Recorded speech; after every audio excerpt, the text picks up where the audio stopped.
no lead in our Zeppelin. Hey! Party rockets in the house tonight. Woo! Everybody just have a good time. Yeah! And we gon' make you lose your mind. Everybody just have a good time. Let's go! Party rockets in the house tonight. Everybody just have a good time. Feel it, And we gon' make you lose your mind. We just wanna see you Shake that. Every day I'm shuffling.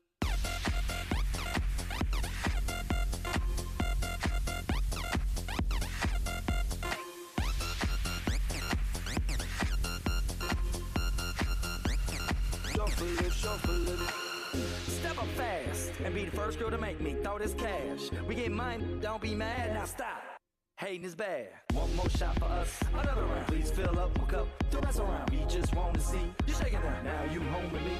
You're naked now. Get up, get down, put your hands up to the sound. Get up, get down, put your hands up to the sound. Get up, get down, put your hands up to the sound. Put your hands up to the sound. Put your hands up to the sound. Get up, get up, get up, get up, get up, get up, get up, get up, get up. Put your hands up to the sound, to the sound. Put your hands up, put your hands up, put your hands up, put your hands up. Party rockets in the house tonight.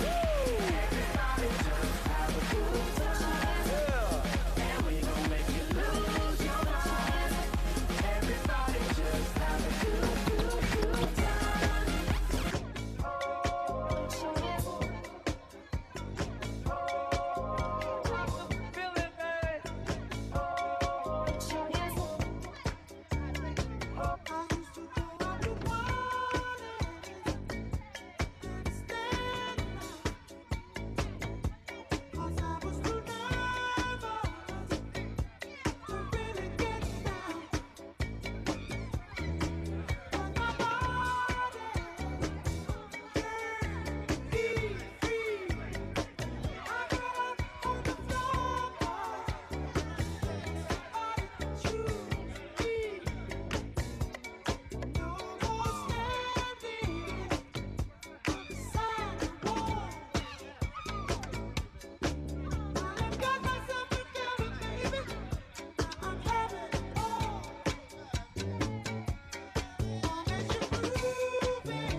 I'm not internationally known, but I'm known to rock the microphone because I get stupid. I mean outrageous. Stay away from me if you're contagious, cause I'm the winner, no not a loser. To be an MC is what I choose. Ladies love me, girls adore me. I mean even the ones who never saw me like the way that I rhyme at a show. The reason why, man, I don't know, so let's go, cause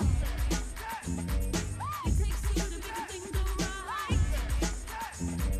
It takes two to make it out of sight.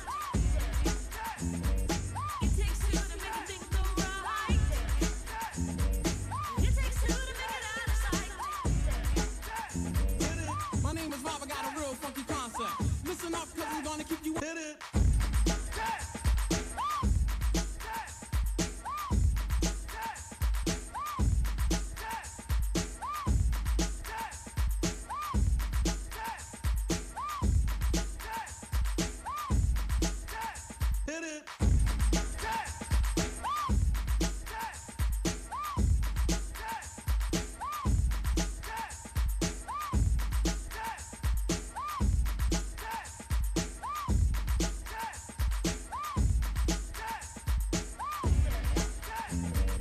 It takes two to make a thing go right.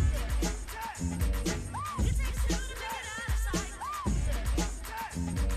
It takes two to make a thing go right. It takes two to make it out of sight.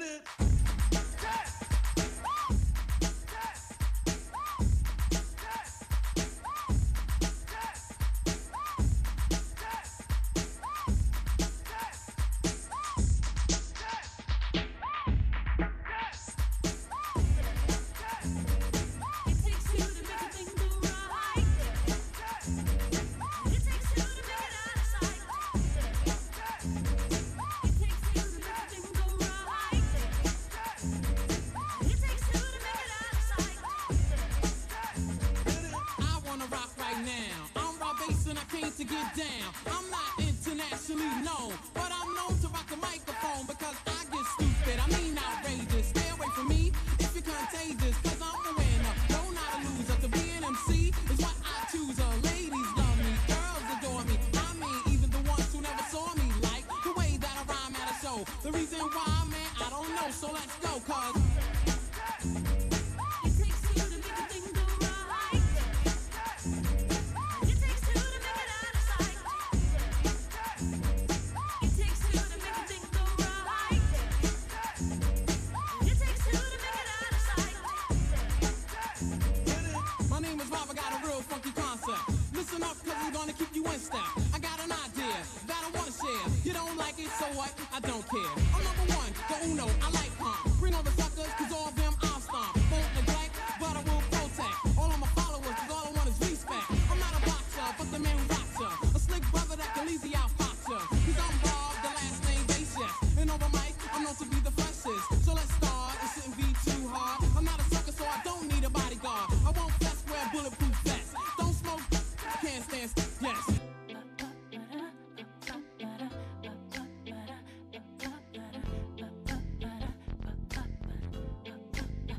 Bring the beat in.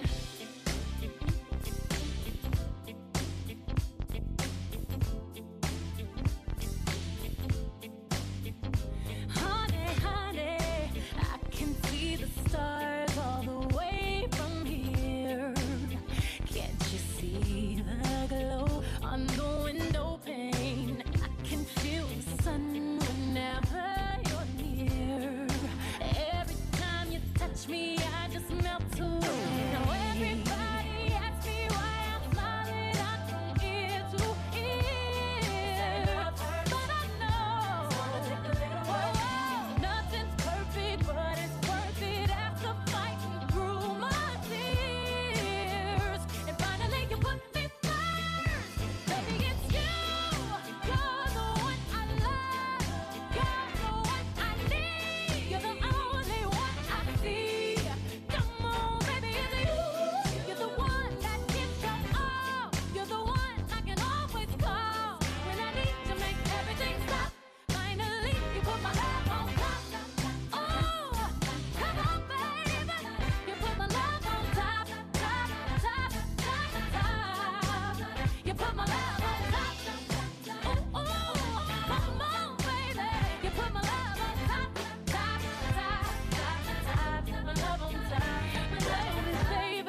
again and again and again and again. Now everybody asks me why I'm smiling out from ear to ear, but I know nothing's perfect, but it's worth it after fighting through my tears. And finally you put me first, baby, it's you.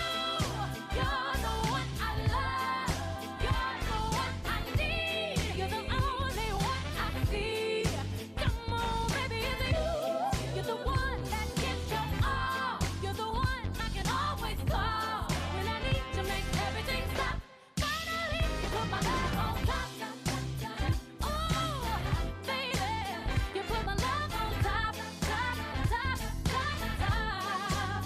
You put my love on top. Oh, come on, baby, you put my love on top, top, top, top, top. My love on top. Baby, it's you. You're the one I love. You're the one I need. You're the only thing I see. Come on, baby, it's you.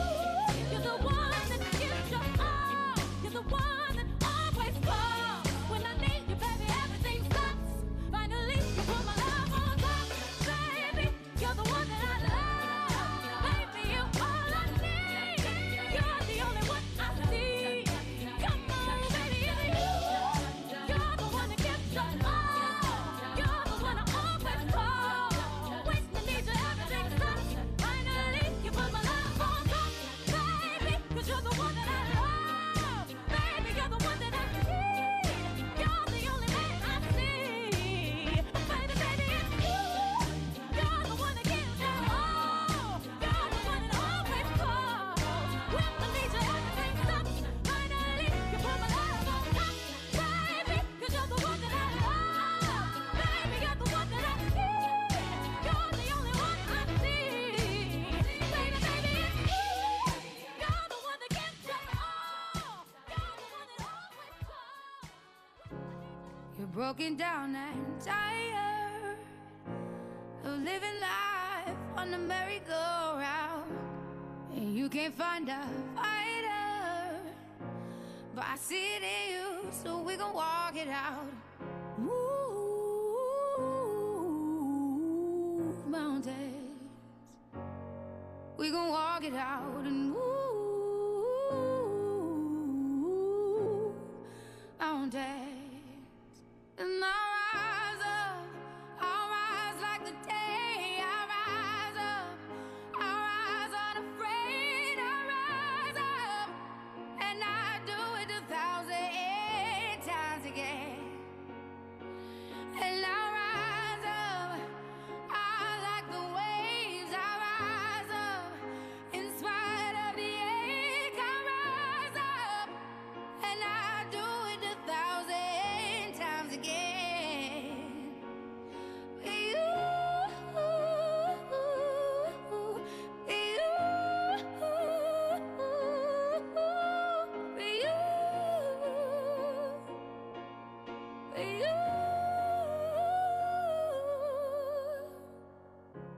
The silence isn't quiet, and it feels like it's getting hard to breathe.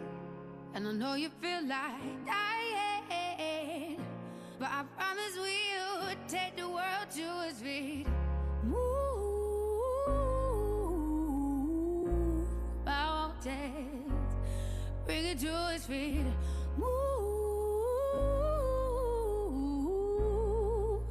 mountains. And I'll rise up, I'll rise like the day. I'll rise up, I'll rise unafraid. I'll rise up, and I do it 1,000 times again.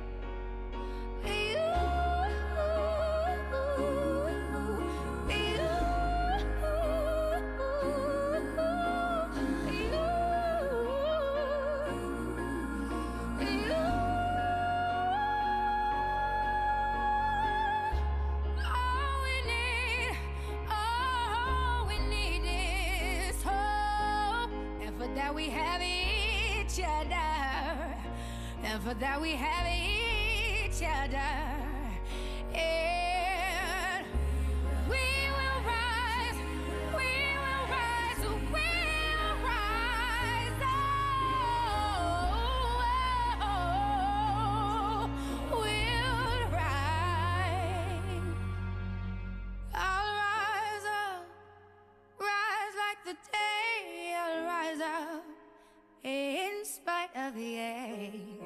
I will rise 1,000 times again.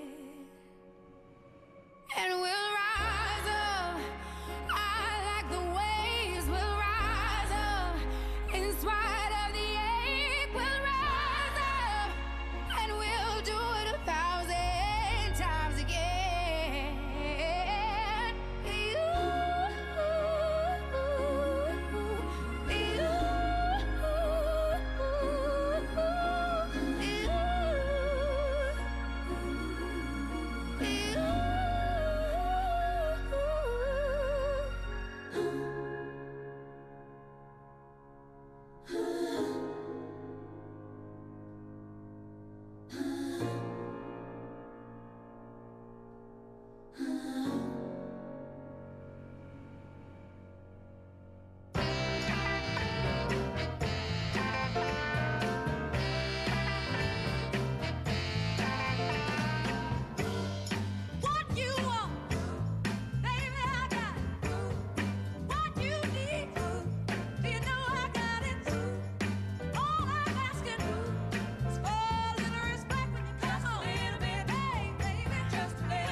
So many things that's held us down, but now it looks like things are finally coming around.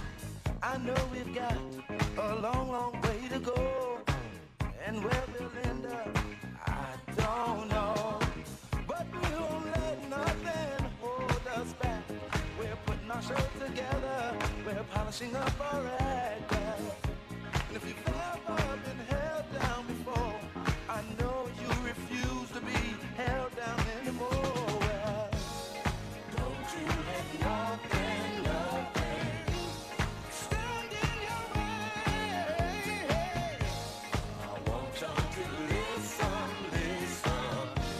to every word I say, every word I say. Ain't no stopping us now. We're on the move. Ain't no stopping us now. We got the groove. Ain't no stopping us now. I know. Ain't no stopping us now. We've got the groove. We got it. I know you know someone that has a negative vibe, and if you're trying to make it, they only push you aside. They really don't have nowhere to go. Ask them where they're going, they don't know. But we won't let nothing hold us back. We're gonna put our show together, gonna polish up our act. Well, and if you've ever been held down before, I know you refuse to be held down anymore. Well, don't you let nothing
Please welcome Democratic National Committee Chair Jaime Harrison.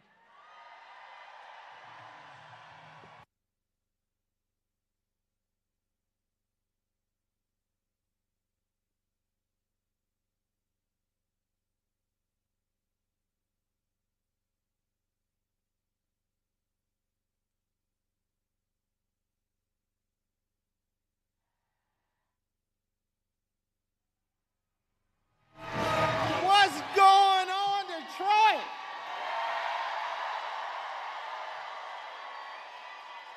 And so I was in Philly yesterday, and I thought the crowd could not be more hyped. But Detroit,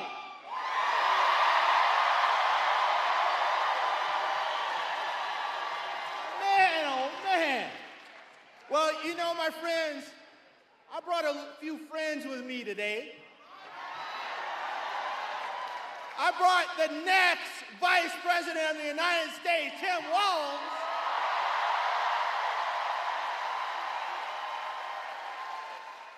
I brought that history maker, that glass ceiling breaker, the next Madam President of the United States, Kamala Harris.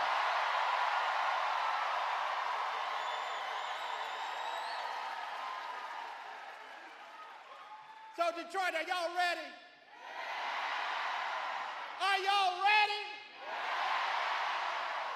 Folks, I am so excited to be here. Vice President Harris and Governor Walz, they represent the future of our party and the future of this great nation. Their ideas, their vision, their love for America will carry us toward victory in November, and it will build a foundation for the next 4 years and beyond. My friends, I am proud as chair of this party to tell you this: the ticket is set.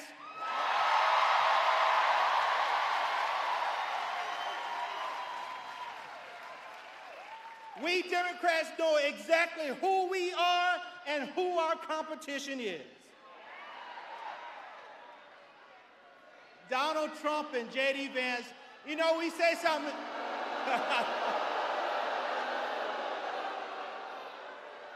You know, we say something in the South, rest their little tiny hearts. Because, my friends, Vice President Harris has shown that she has what it takes. This is a vice president with the experience who has met with countless world leaders, and she has helped President Biden rebuild many of the relationships that Donald Trump destroyed. She's traveled to every corner of the country to make sure that every single American understands how the Republicans want to rip away women's freedom, how the Republicans want to control women's bodies, how the Republicans want to jeopardize their health. So there is no one who is in a better position to build upon the success of the last 3.5 years than Kamala Harris.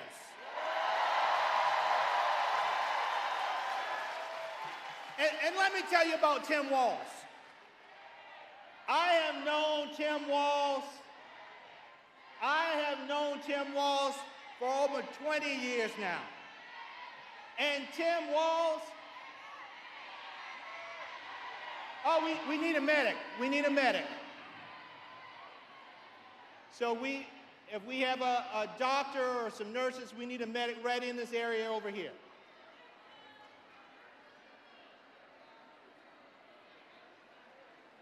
Okay, they're getting somebody to come over there right now.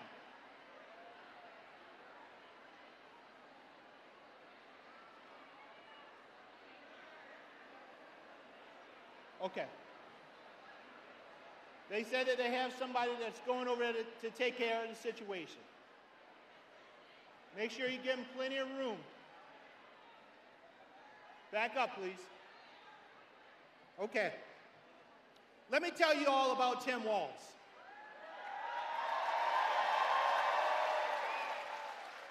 Tim Walz is the perfect person to help Kamala Harris deliver for the American people. His life is marked by public service, a teacher.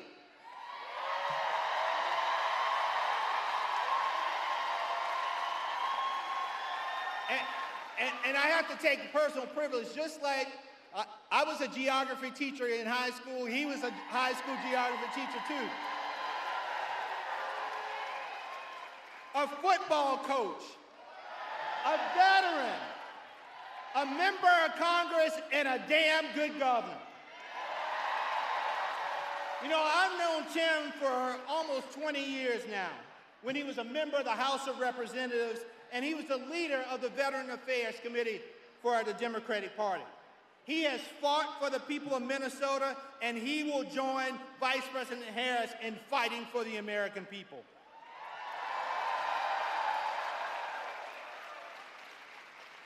So I grew up in the South, if you can't tell. And my granddaddy used to say something to me. He said, Jamie, you got all those fancy degrees, but you got to make it plain for me. So let me make it plain for you all. The Republican Party is a party built on fear.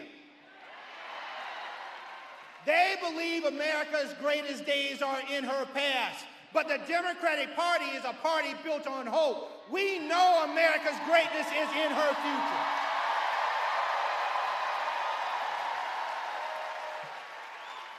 They have candidates who want to take away your freedom. We have candidates who are working for the American people, working to secure your freedom. They have candidates who only believe that a certain few should live the American dream.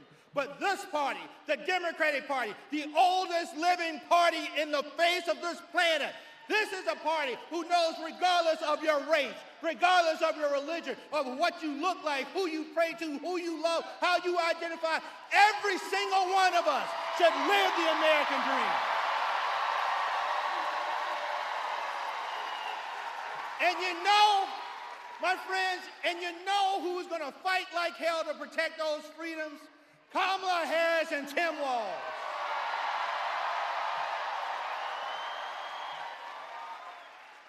Now, I know we are all excited. We've seen all the energy around the country on all these Zoom calls. There are dogs for Kamala, there are cats for Kamala, white dudes for Kamala, black folks for Kamala. All of us are for Kamala. And we know the American people are with us. But folks, we can't take anything in this election for granted. We have to make sure that we run every step of the race, and we got to lean across that finish line.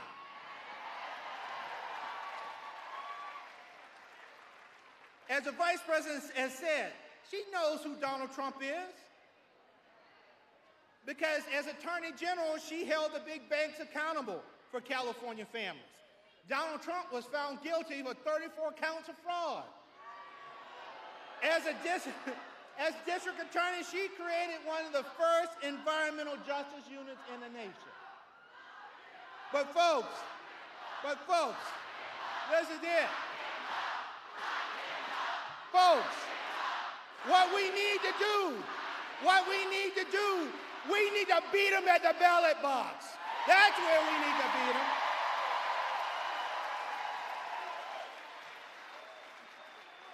So I'm going to say this, and I know we got a lot of great speakers coming up.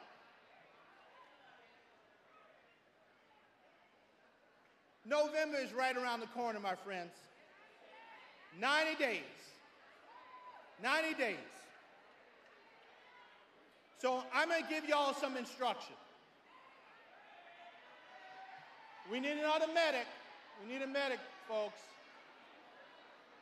Everybody, please make sure you hydrate. We need a medic right back sort of in that same area.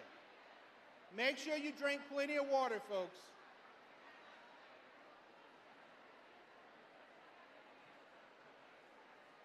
Another medic in that same area. We're getting a medic over there right now. But let me wrap this up, folks. We're getting the medic right now. Make sure you give them plenty of space so that they can get some fresh air.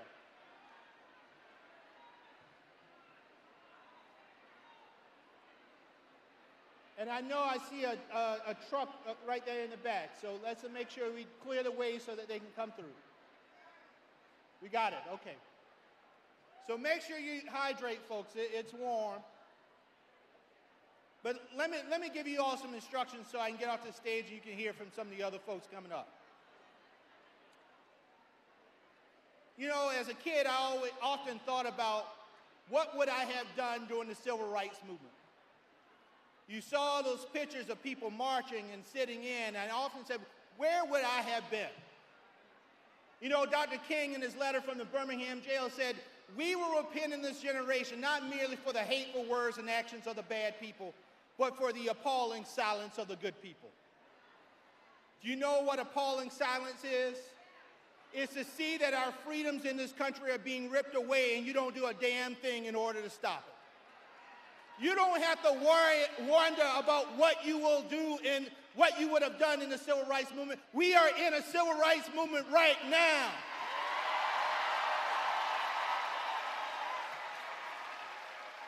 Marching is important, protesting is important, but the most powerful thing that you have in order to protect that freedom is the vote.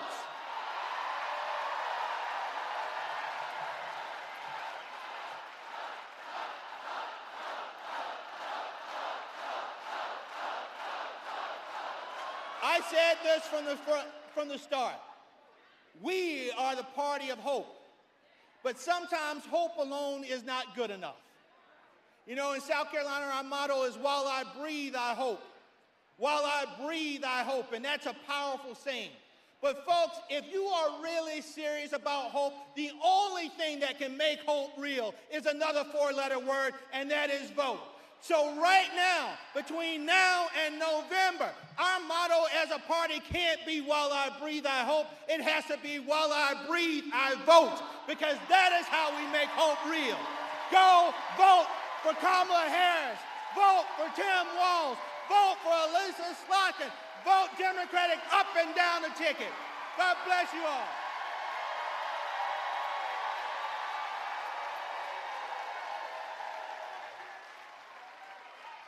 Please welcome Chair of the Michigan Democratic Party, Lavora Barnes.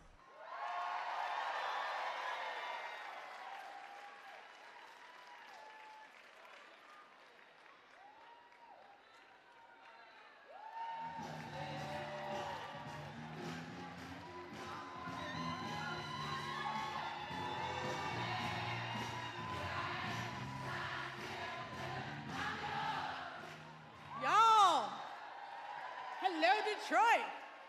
Hello, Michigan. Woo, crowd is beautiful. What a great day. Who's excited to see the next President of the United States, Kamala Harris? And our next Vice President, Tim Walz.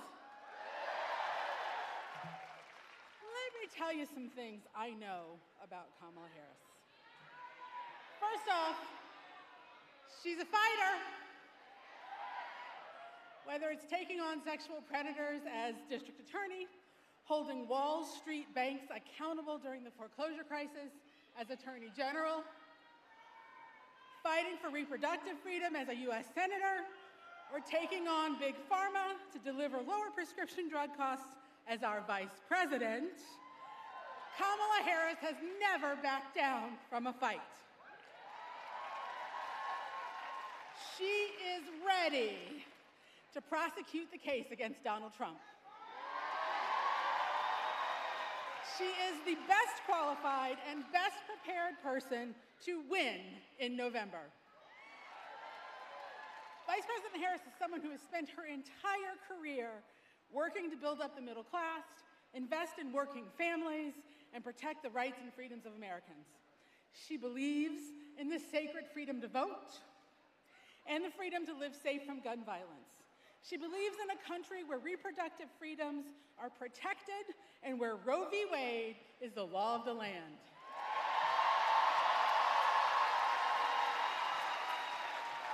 And I am so excited about her running mate, Governor Tim Walz. Governor Walz has been a real champion for working families throughout his life, families just like the one he grew up in. He's a veteran who knows how to work across the aisle to get things done, and who has never wavered when it comes to standing up for our fundamental freedoms. As governor, Tim Walz codified abortion rights into law in Minnesota, the first state in the country to pass a law to do so after the Supreme Court overturned Roe. He signed the largest tax cut in Minnesota history, eliminated junk fees, signed paid leave into law, and he's fought and delivered for middle-class families over and over again. Look, folks, our ticket is a winner, and it couldn't be more different than those Republicans. The Republican ticket consists of a convicted felon and his weirdo running mate who wants a total abortion ban and thinks people without kids should have less power. We need a medic? We need a medic. We'll get somebody over there quickly. Give them space. Folks, I hope you're drinking water. We need someone over here too? All right, we need two. You don't have water? We need to get water. I'll work on that. All right, we got medics headed to you and to you. Thanks, folks, for helping out your brothers and sisters who need help. Just keep pointing so the medics can find you.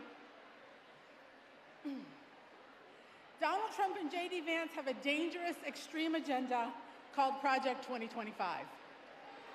They want to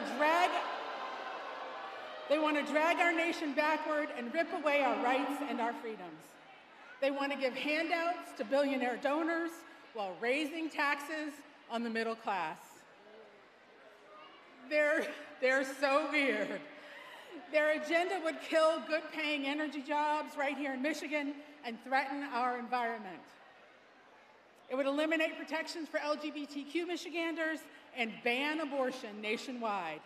Project 2025 would slash workers' rights, undercut labor unions, and reduce overtime pay. Michigan, we're not going to let Donald Trump take us backward. That's why Michigan Democrats have been hard at work building a world-class campaign infrastructure on the ground in every corner of our state.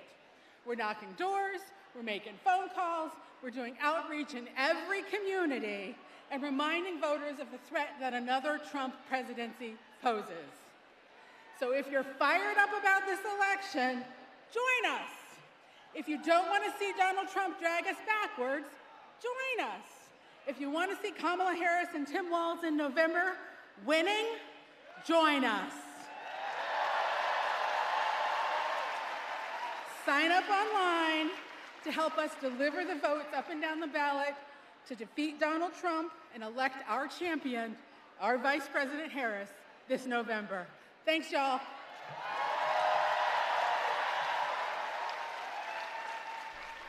Please welcome Wayne County Executive Warren Evans.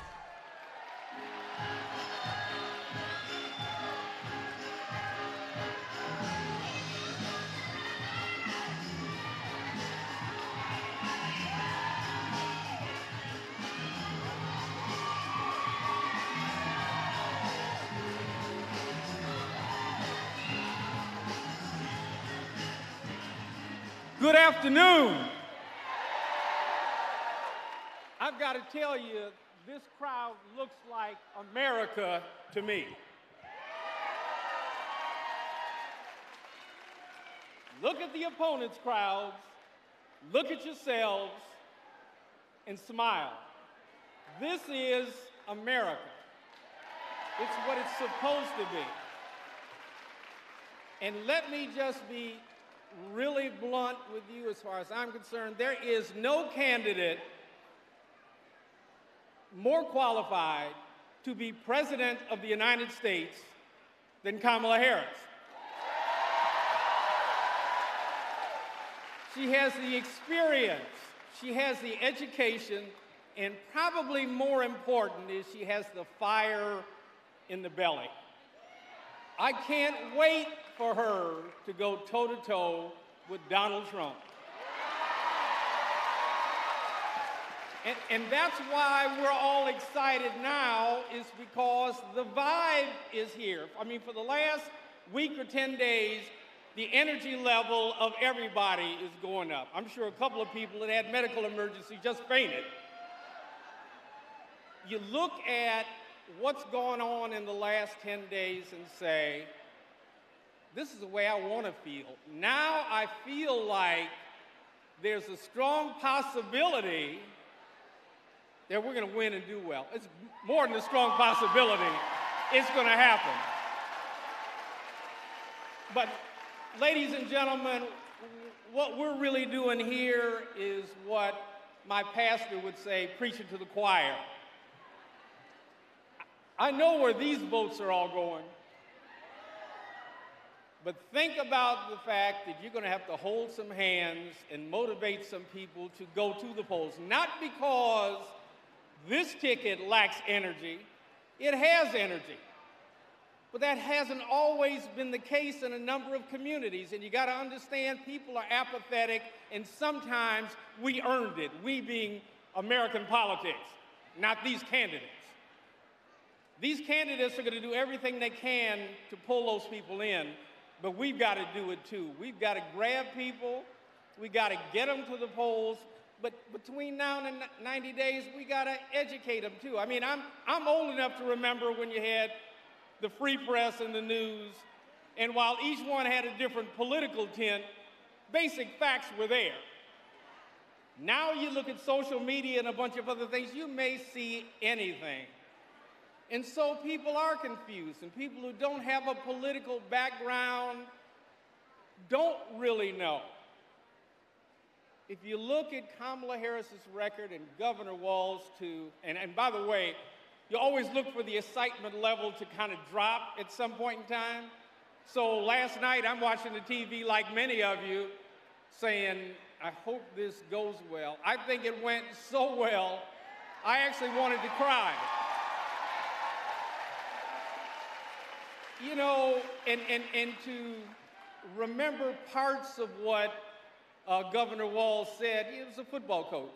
Great, I mean, we're a sports town, but football coaches don't teach their players to win by 1 point or 2 points. We try to drive them into the ground. And that's the energy we need to take all the way through November, that this is this is serious blocking and tackling, and we need to really make this happen. It can't be happier. Two of the best qualified candidates that I could think of. We haven't had any blip downward since the announcement. The trajectory is still going up. People are still getting excited. And what we know as Democrats, when people get excited, we get energized and we win. God bless all of you. And Harris and Walz. Thank you.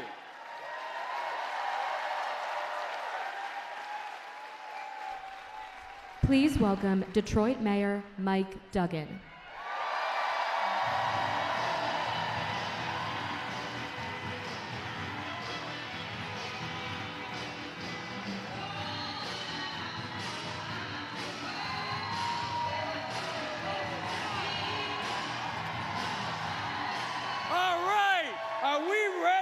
Kamala Harris and Tim Walz of Michigan, welcome.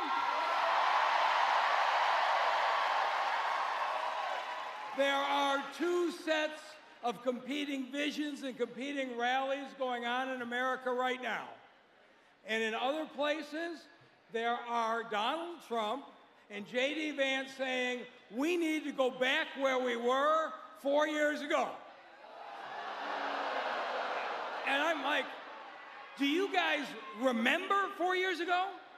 I mean, the violent crime across Michigan and across America was soaring. And in response to it, we didn't get a single bit of help out of the Trump administration. You know what we got? We got tweets. Right? Crime soared in Illinois. Chicago is a hellhole. Crime soared in Michigan. Detroit is a hellhole. How about some help? And then When Joe Biden and Kamala Harris got there, we had the advantage of having a courtroom prosecutor in the White House. Kamala Harris focused the U.S. Attorney's Office, the ATF, the DEA. They came out together. They cracked down on the gangs. They cracked down on the violent crime. And in 2023, Detroit had the fewest murders since 1966. Now, I do have to admit that Donald Trump does have experience with the criminal justice system. And there might be a reason he doesn't want all the laws vigorously enforced. But does Michigan want to go back to 4 years ago? No. I want to talk about the infrastructure plan from 4 years ago. Can anybody remember Donald Trump's infrastructure plan? We have, in the state of Michigan, almost 350,000 families living in a house where you're getting your water through a lead pipe.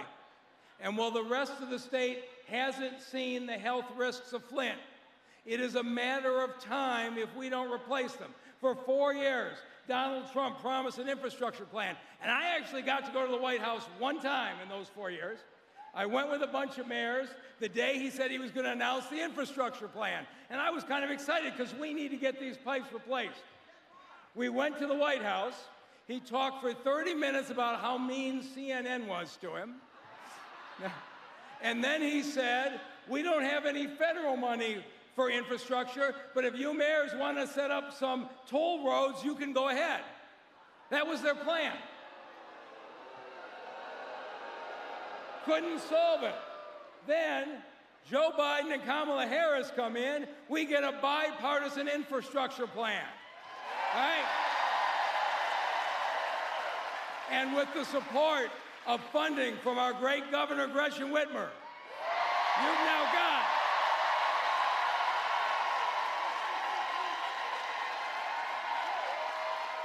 lead lines are being replaced, including 8,000 a year in Detroit, tens of thousands a year across the state of Michigan. We are going to make sure our children are safe. Does anybody want to go back to the policy of crumbling infrastructure in this country? And I just want to mention one more thing. How did Donald Trump do on climate change? Right? You remember when he withdrew from the Paris Accords? And he said to the power companies, go back to burning coal. That was his plan.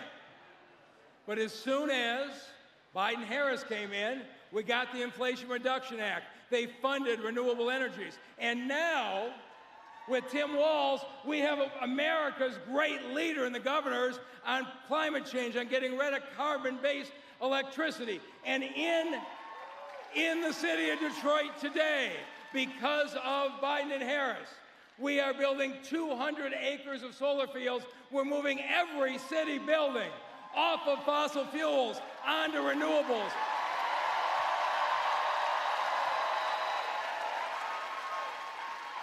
Detroit today is going from the Motor City to Solar City. Do we want to go back? But you know what they really want to go back to? Donald Trump and J.D. Vance want to go back to an America where our national character was really defined by the leaders who were saying, pointing out people who don't look like them, who aren't like them, belittling them, and making fun of them. We are going to put an end to a country run on hate and division, and we are going to back Kamala Harris and Tim Walz in a campaign of joy and unity.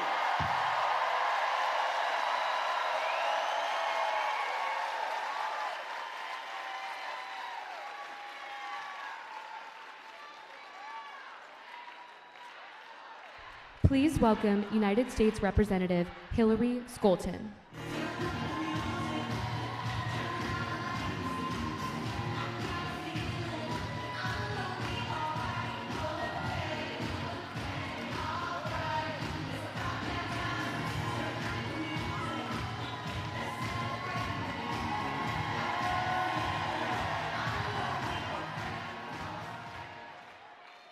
Good evening, Detroit. I'm Congresswoman Hillary Scholten, and I am so honored to be joining you on behalf of my neighbors in West Michigan here tonight.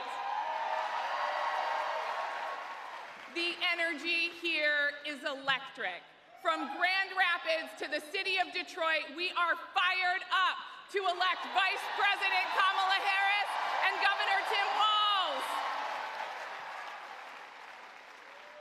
Folks, I know a thing or two about firsts.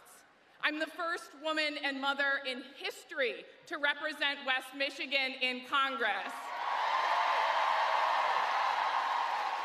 The first Democrat in 50 years. We are making big strides on the west side of the state. And let me tell you, I cannot wait to usher in another historic first when Michigan steps up and we elect Kamala Harris as the first woman president of the United States.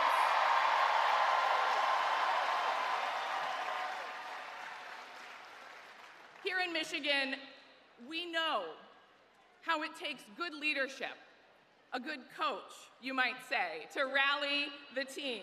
Just look at our Lions under Coach Campbell. Just a little over a month to the home opener, but who's counting? As the daughter of a sports reporter, I also had a front row seat to the way that good coaches have transformed the lives of students and individuals in their communities. And that is why I am so excited to have Governor Walz, Coach Walz, on this ticket as well.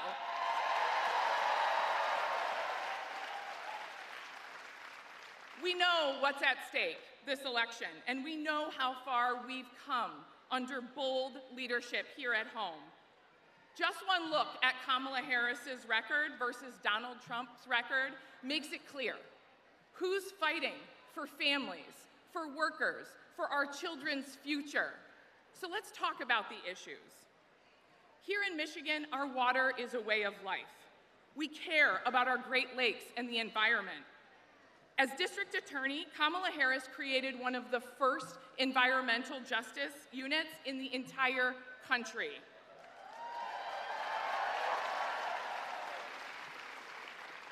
Meanwhile, Donald Trump was caught telling big oil executives that he would do anything they wanted, promising to gut environmental laws and give them massive tax breaks if they donated $1 billion to his campaign. Michiganders know we need to protect our natural resources, not sell them out to the highest bidder. Our Great Lakes are not for sale.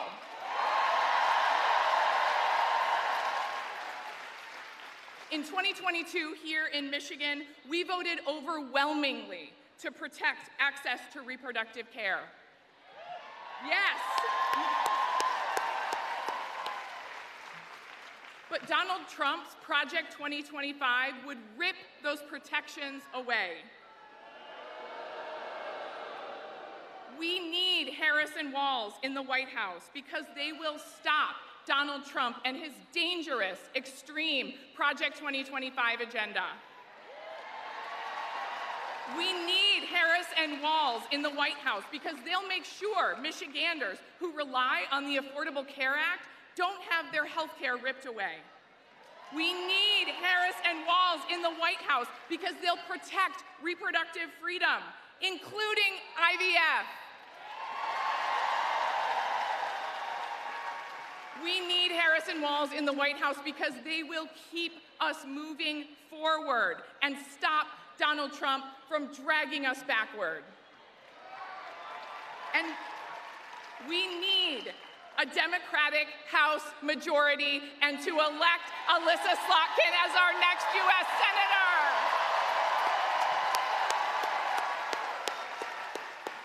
So that we have the allies to support them in this incredibly important work. Your vote up and down the ballot this election could not be more crucial to the future of our nation. So Michigan, are you ready to get to work? Let's get out there and do it and let's elect Kamala Harris and Tim Walz as the next president and vice president of the United States. Thank you, Detroit.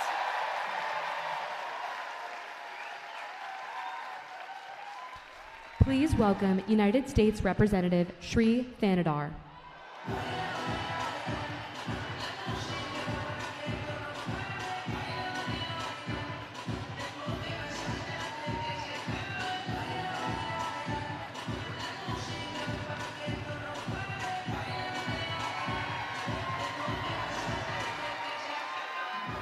Wow, how was everybody? Wow, this is the biggest crowd that I've seen in Detroit. How is everybody? All right. Are we ready to welcome Vice President Harris and her new running mate, Tim Walz, to Detroit? All right, what up, Detroit? I love you all. Thank you for showing up to the polls yesterday. And we are all going to show up for the polls in November to elect President Harris and Vice President Walz. A great welcome to all of you, and a great welcome to our Vice President and her new running mate, to my district, Detroit, the 13th Congressional District, right here in Detroit. Thank you all for coming here. Now, you know we elected Vice President Harris 4 years ago.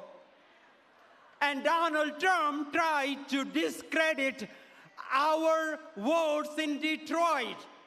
And he would not accept the fact that Detroit rejected Donald Trump. And Detroit will be ready to reject Donald Trump one more time in December with our next President Harris, who will fight for women's right to choose. President Harris will continue President Biden's job creation, creating 15 million jobs in America and more.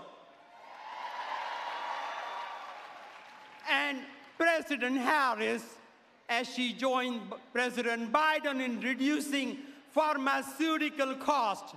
She fought with the pharmaceutical companies, reducing the pharmaceutical cost, brought insulin cost to $35 per month.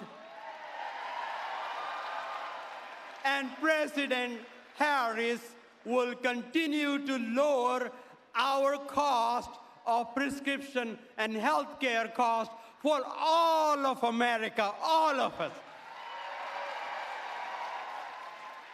Thank you so much for being here. You all are dressed so comfortably. I did not get the memo. But thank you all so much. Thank you for all you do for democracy. You know, our guys are the Democrat for democracy.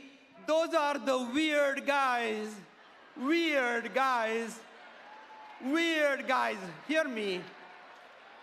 They are stand for dictatorship. Let's go with our Democrats.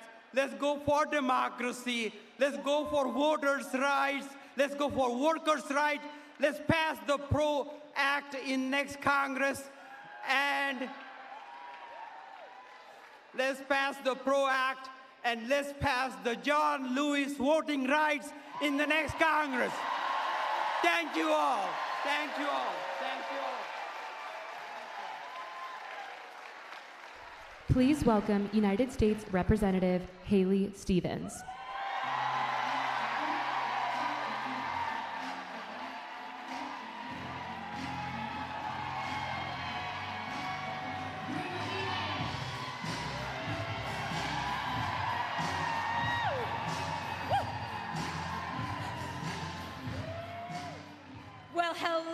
Detroit.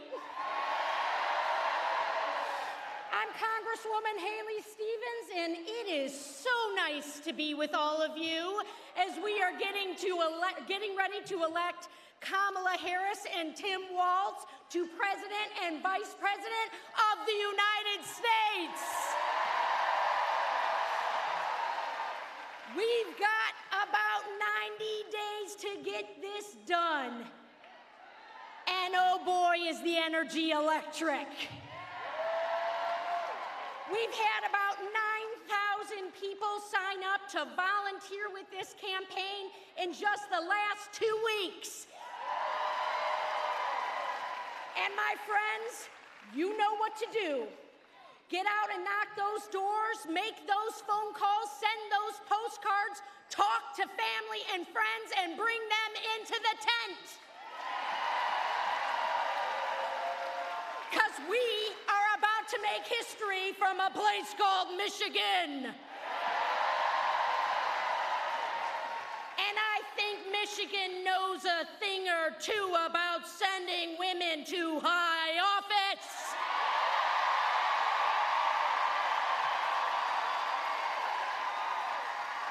That about seems to be in our blood. And I'll tell you what, Kamala Harris is fighting to get paid family leave. And Tim Walz, he did that as governor. Kamala Harris is fighting for our reproductive rights. She's fighting for our educators. She's fighting for our union brothers and sisters. And we're standing here today to say, ain't no Project 2025 coming to Michigan.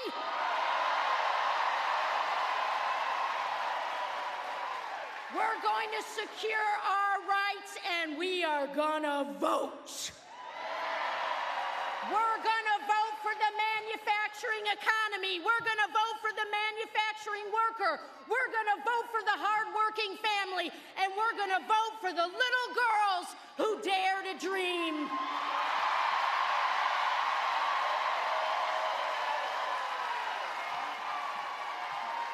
The world is watching Detroit, and we are gonna get this done. Thank you all. I love you.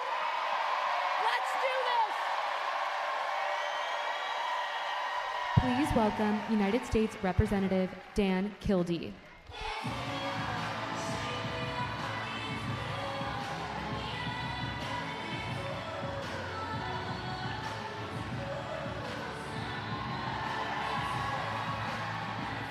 Wow! Michigan, you look beautiful. What a great day to be a Michigander. Look, what a crowd. The energy, the enthusiasm, I know you feel it. I sure feel it. We have a ticket that can win, and we can rescue America from tragedy, the tragedy of another Trump presidency. We have a responsibility to stop that. I'm fired up, and I know you are too. Look, it's not a coincidence that the first full day of campaigning for our ticket for president and vice president starts right here in the state of Michigan. Am I right? You know why? Michigan, you will decide who sits in the White House. Michigan, we will decide who controls the United States Senate. We, the people of Michigan, will make a difference in determining who controls the House of Representatives. And that will answer the question, are we as a nation going to move forward with Kamala Harris and Tim Walz? Or are we going to go backwards? Are we going to go backwards with Donald Trump and with J.D. Vance? So, look, no pressure here, no pressure, but the future of the country and the future of the planet are in the hands of the people in this hangar right now. Are you ready to go to work? Look, Kamala Harris and Tim Walz, they know Michigan, they know the Midwest, They show up here, they do the work. When Kamala Harris was in the United States Senate, she worked and supported our efforts, my efforts, to get relief for my hometown of Flint. You remember the Flint water crisis? You know, we had a lot of great partners who represent the state of Michigan who stepped up to help in that moment. We also had a powerful friend in Kamala Harris, who was then a senator from California, who came to Flint and helped us get the work done. She didn't have to do that. She did it because she believes everybody ought to have an equal shot. And look, I'm particularly excited about Tim Walz. I know Tim Walz really well. We served together in the House of Representatives. We became friends. I saw him go to work. I saw him do everything he could, particularly to stand up for America's veterans, people who put on the uniform of this country. Had a friend in Tim Walz. Their records speak for themselves, but they're not done. They know we need to continue to work to bring down costs for American families, to bring down the cost of groceries and gasoline, to bring down the cost of important life-saving prescription drugs. We've started to work on that. They're going to continue to work on those important issues. Look, you're here for a reason. We got 89 days left. We put today in the bank. We got 89 days left. And the question for you, the energy in this room is important right here and right now. No question about it. Because you know why? The whole world is watching you right now. The energy is important, but it's more important that we take the same energy that we brought into this room and put it to work. Do not rest for the next 89 days. Are you ready to do that? If we put in the work, we will not only elect the first woman to serve as President of the United States. How cool is that? But you know what? I'm leaving Congress at the end of this term. It's time. But I'm not going to have, I don't know what a brat summer is, but that's not what I'm going to have. I'm going to work 89 days between now and Election Day, even though I'm not on the ballot. We're not only going to elect the first woman to be President of the United States, we're going to elect Kristen McDonald-Rivet, the first woman ever to represent the congressional district that I serve in, to go to the U.S. Congress and make a Democratic majority. So 89 days. No rest. No regrets. Tim Walz is a football coach, and one of the things you learn, you leave it all on the field. Are you ready to do that? Because if we do, come this November, we're going to wake up one Wednesday morning to President Harris and Vice President Walz. Are you ready for that? I know I am. Let's go, Michigan! Are you ready to go to work? Are you ready to win? Are you ready to save this country? Let's do it. Thank you. Please welcome United States Representative Debbie Dingell.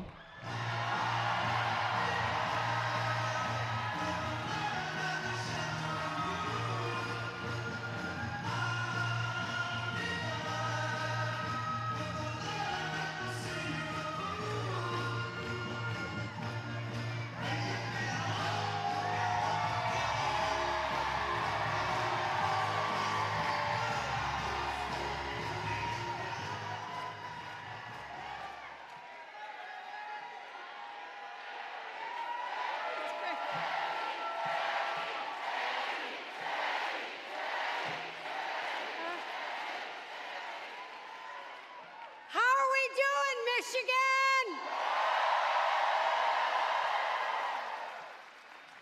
I can't tell you how happy I am to be with all of you today, to support Kamala Harris as the next President of the United States of America.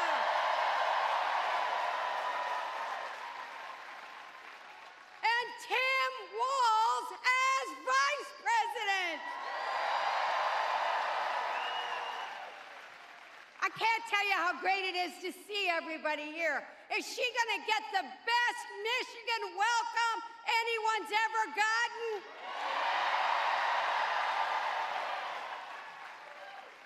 You know, the enthusiasm for Kamala Harris is unprecedented. We have had thousands of Michiganders sign up to volunteer since she became the presumptive nominee less than 2 weeks ago. Because we have seen firsthand how Vice President Harris has delivered for our state. And people here know she's going to unite the country.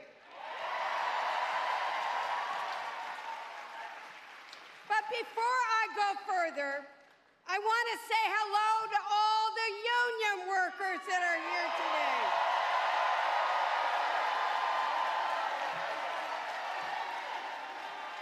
And you know how you can identify a lot of them? They're wearing red.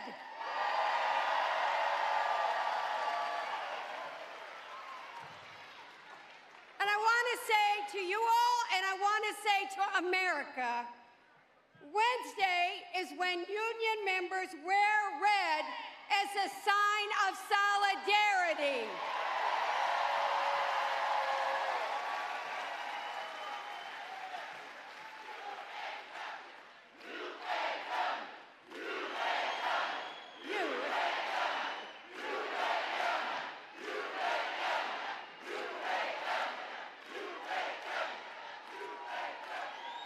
But you know, let's give a little depth to it.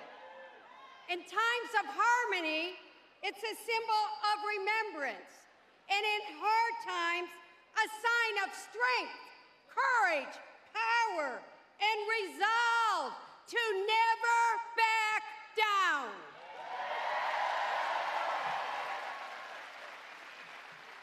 So today, let's send a message about red to America. We are Americans, and we are tired of division and hatred and vitriolicness.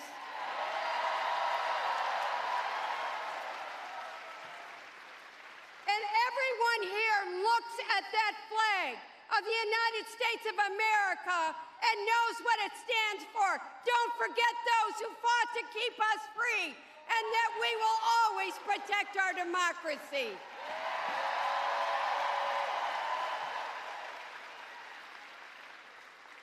Wearing red shows the spirit of solidarity, that we all stand together in the face of challenges and adversity, in whatever form it may choose to come.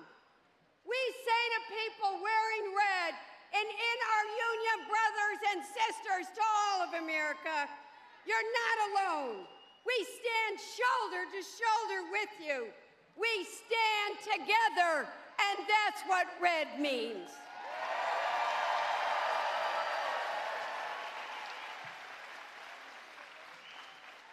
And that's why we're all so happy to be here today. Alongside President Biden, who's a car guy, and let's hear it for Joe Biden, the job he's done. He has done a great job.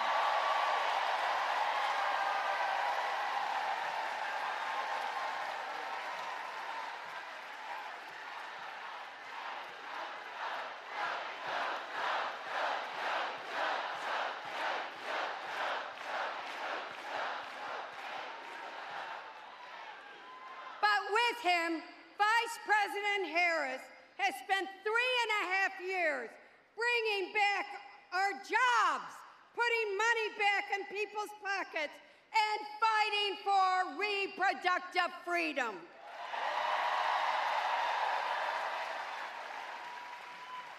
And Vice President Harris, we have a leader who's a fighter for access to family leave, affordable child care, and a future where every person can afford to buy a home and start a family, and no child grows up in poverty.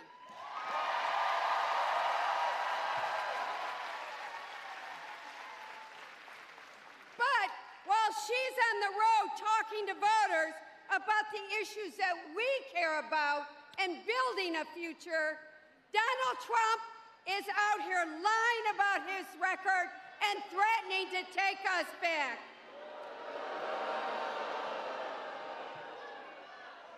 So let's do some truth-telling. Trump's tax cut that he brags about helped billionaires and corporations. It did not help working families. Trump's policy destroyed thousands, hundreds of thousands of Michigan jobs. Trump's Supreme Court justices do not ever forget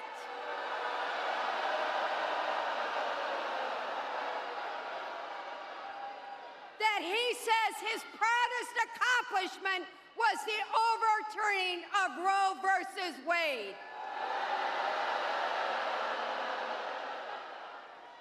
We cannot let himself put distance or lie, like don't put words in the platform. It does not erase the reality that too many women across this country are facing of putting government in their health care decisions.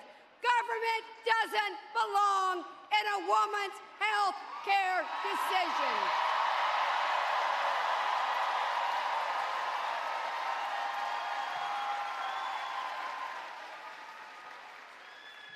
This November, we will hold Trump and Vance accountable for their lies and their out-of-step mega agendas. And why? Because we in Michigan don't want to be dragged backwards. We're going to keep moving forward.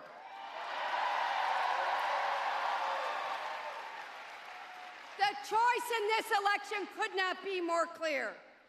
Vice President Harris and Governor Walz couldn't be more clear. They are, first of all, I want to talk about Tim for 1 minute. Tim and Gwen are as real as they come. Gwen's my sister, I gotta tell you. And by the way, this isn't in script, not approved. Gwen Walz is a secret weapon. And she's been fighting so that people with convicted felons are able to vote. Donald Trump needs to thank Gwen Walz because as a convicted felon, he won't be able to vote.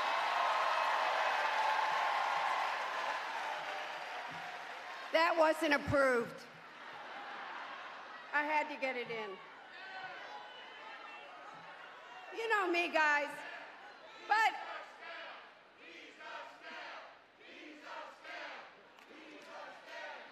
so let me say to this. Tim is a problem solver. They're trying to put all these labels on him. I know Tim. John and Tim were good friends. They work across the aisle. They say, let's get everybody who's got a perspective, put him at the table. You're never going to hear political talking points for Tim Walz. He's going to say, how do we solve the problem? And let's get it solved.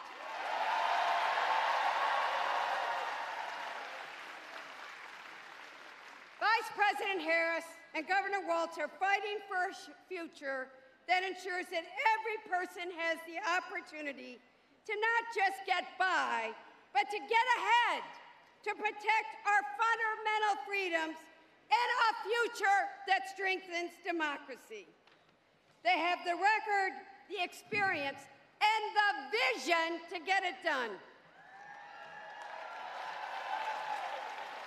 So, Michigan, let's deliver.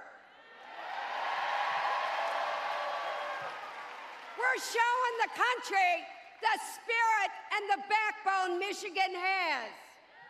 But, okay, it's Debbie Downer. I couldn't escape this. We got a lot of work to do. I feel a lot better than I did in 2016 at this time. Donald Trump, you're not going to win Michigan.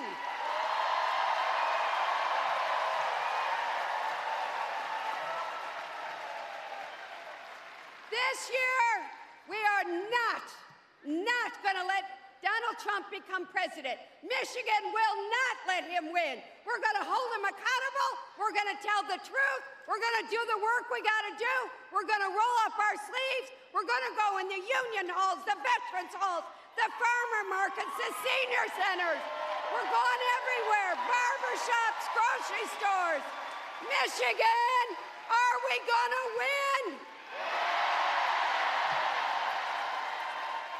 Let's get the job done.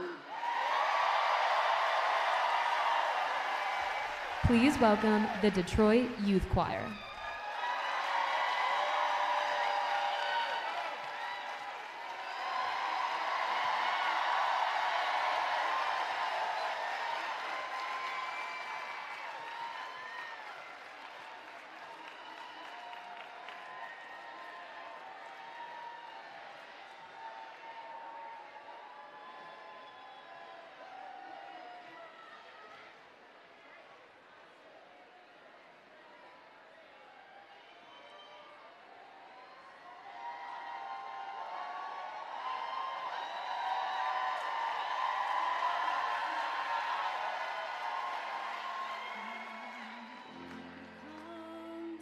It'll be ours, it'll be ours.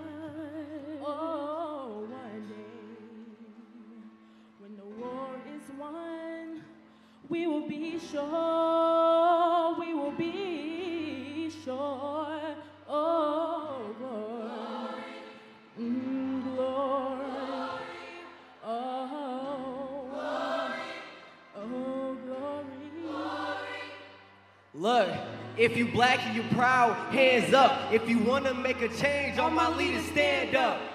Tired of seeing my people on the news, texting my friends, hoping they okay too. And yeah, we get that all lives matter, but I get to choose the color of my skin, so how does that matter? Your job is to serve and protect me, so where's the protection? Not only dying from racism and COVID infections. Can't get sex like Trayvon, get some sleep like Rihanna. The more they kill us all, we losing our mothers and fathers. Listen, when will enough be enough? I shouldn't be afraid that I'm next to go in handcuffs. Look, it's time to team up and stop the cruelty. My board is up, and I see you walking towards me. Walking, yelling no justice, no peace, kneeling until my people reach equality.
Be done as soon as possible.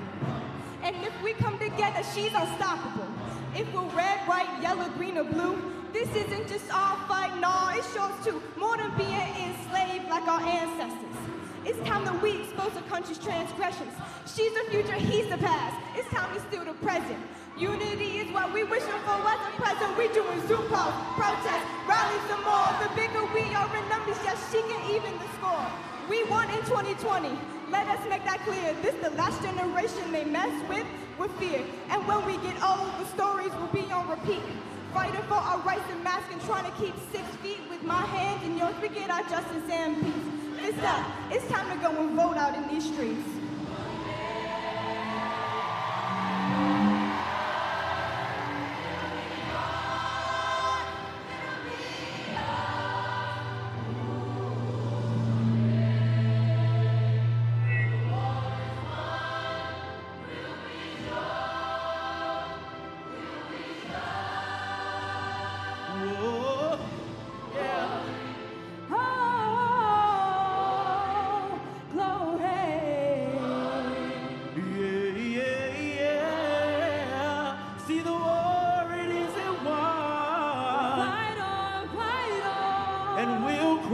bright glory.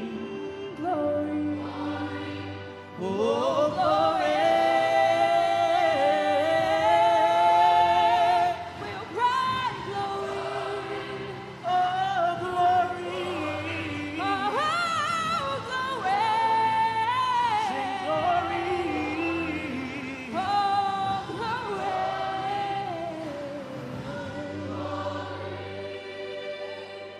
We need to stand together so we can be one.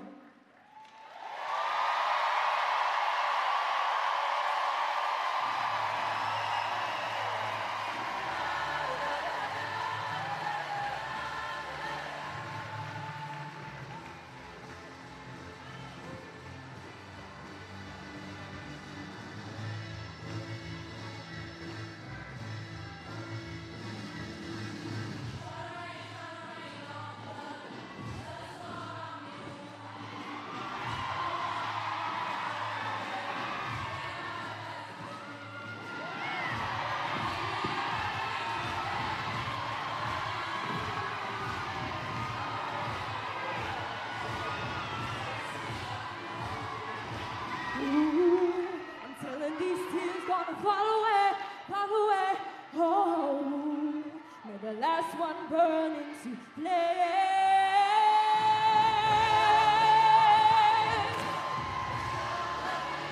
Yeah. 'Cause I break chains all by myself and let my freedom ride in hell. Hey, I'ma keep her running 'cause the women don't quit on themselves. Ha!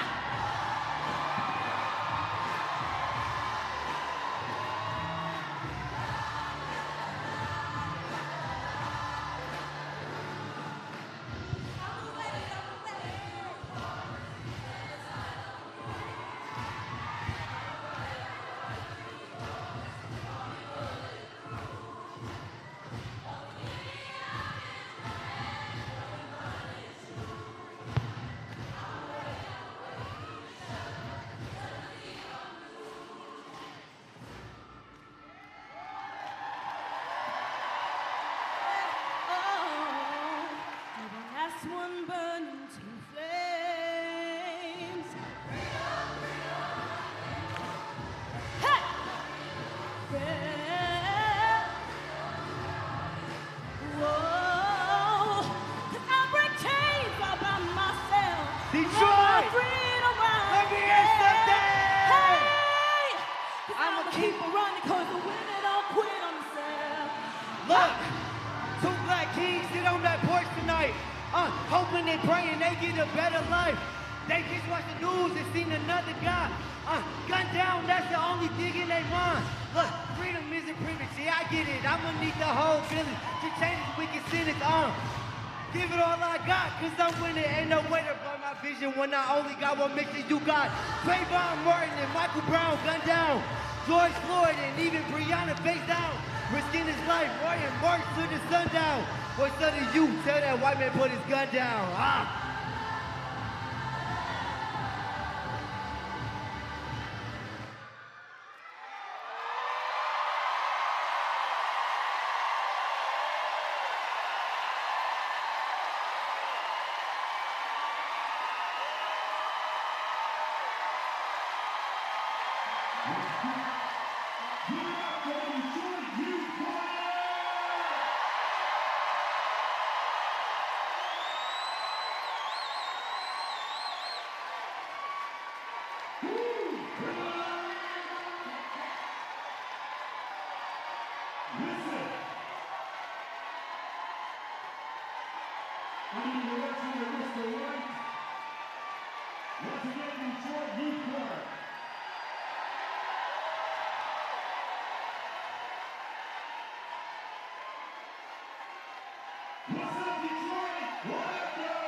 We're about to see something very magical happen here soon. And I don't know if y'all ready.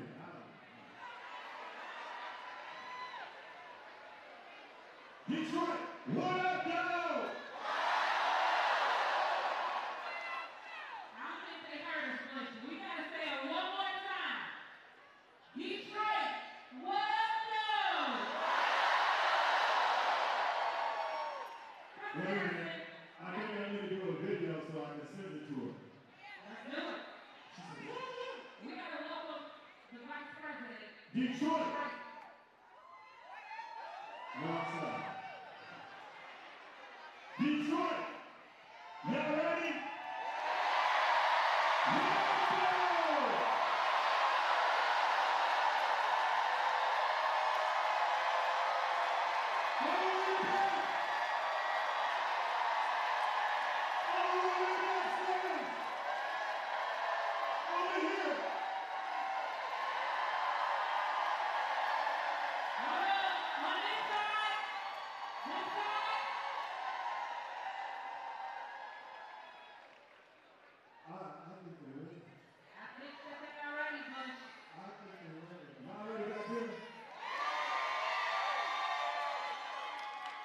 Is the UAW ready?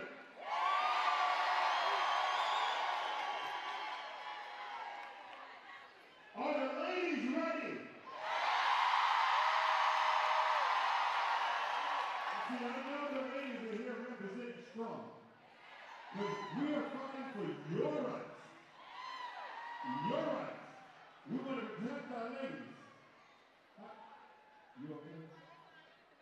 Okay, I'm just checking out, because you know, we had a moment earlier, I'm just making sure you feel it. Okay, all right. I don't sound like Michael Jackson right now, but don't put me on there. And for all the new people that got here before I was out here earlier, my name is Bushman from Big 72.3, formerly from Minnesota Gov. How many people see Beverly Hills Cop Axel? How many saw that? So I figured out that he was listening to on the radio at the beginning of the movie. That was my Netflix debut. Hold on, you gotta tell the other movie that you were a part of, Bushman. Come on. So back in the day, I had a little baby dress, and I played myself. It's really hard to play yourself in a movie, but I played myself in the movie 8 Mile. If you know that movie.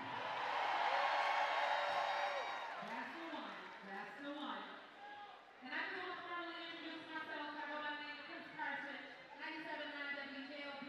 I do nights on the radio. And I just want to say, everyone here, y'all are so amazing. We are 90 days out. 90 days out and our vote matters. And if y'all are ready to see the ex-president of the United States of America, I want to get next one.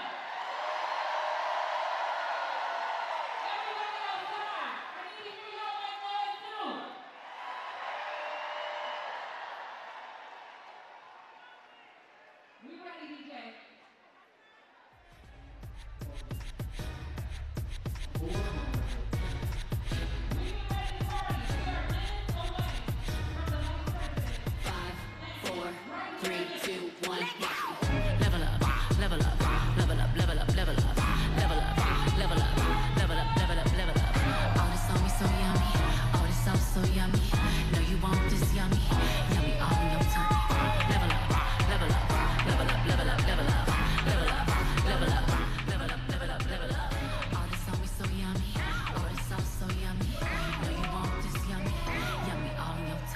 Them no mistakes are gone. I won't do them no more. There's no mistakes.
controller and let it go, but you know you gon' hit the floor. I rock to the beat till I'm high. The walk in the club is fire. Get it crunk and wired. Wave your hands, scream louder. If you smoke, then fire. Bring the roof down and holler. If you tipsy, stand up. DJ, turn it louder. Take somebody by the waist and now throw it in their face like hypnotic, robotic. This here will rock your bodies. Take somebody by the waist and now throw it in their face like systematic, ecstatic. This hit be automatic. Everybody here. Get your best.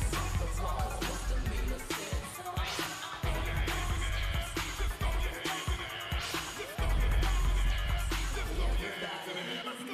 Everybody here, get it out of control. Cause misdemeanor sins.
Raindrops, drop top, smoking, no cooking, the hot pot. Cooking, no your bitch, yeah, that. Cooking up in the crock pot.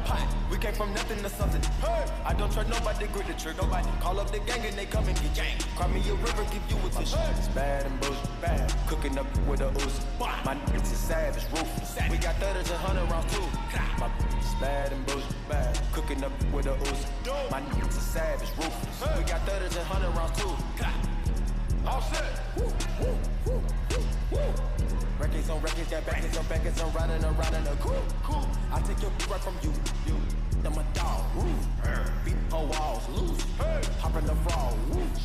I tell that they come for me. I swear these is under me. The hate and the devil keep jumping me. Back rows on me, keep me company. Hey, we did the most. Yeah, pull up and goes. Yeah, my diamonds a choker. Holding up, I with no holster.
has held us down. But now it looks like things are finally coming around. I know we've got a long, long way to go. And where we'll end up, I don't know. But we won't let nothing hold us back. We're putting our show together. We're polishing up our act. And if you've ever been held down before, I know you refuse to be held down anymore. Don't you let nothing stand in your way. I want you to listen.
Please welcome Lieutenant Governor Garlin Gilchrist.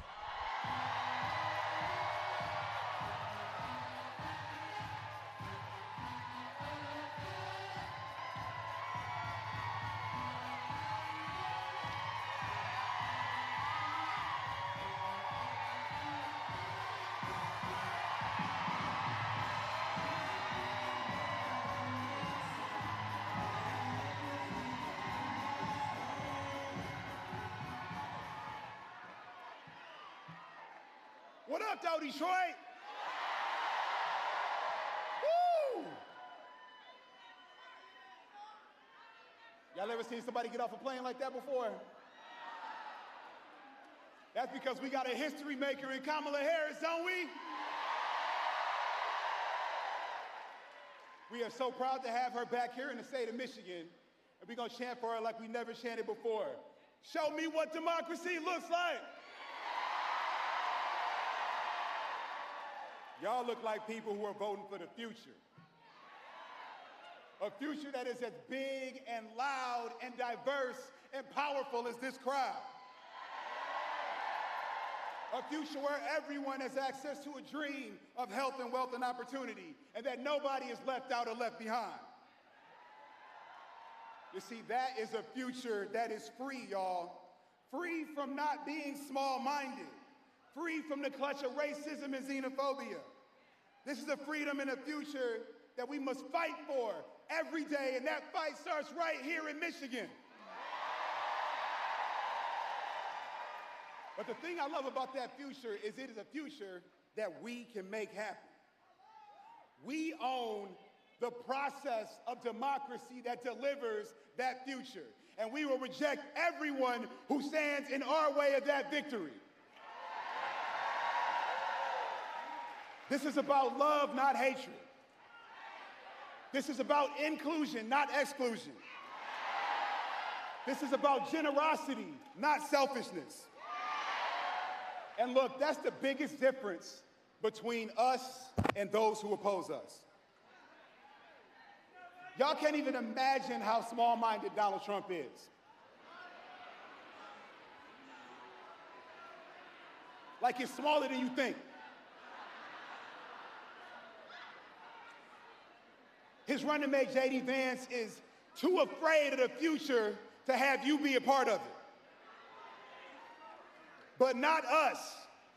We do not fear our future, we welcome it. And you know who else doesn't fear our future? My president, Kamala Harris.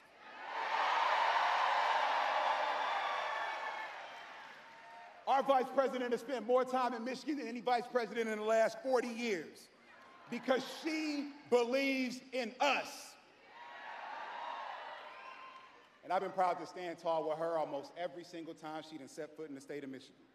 But we all stand tall together, right? We stand tall for a future that's free of gun violence. We stand tall for a future that is free of poverty.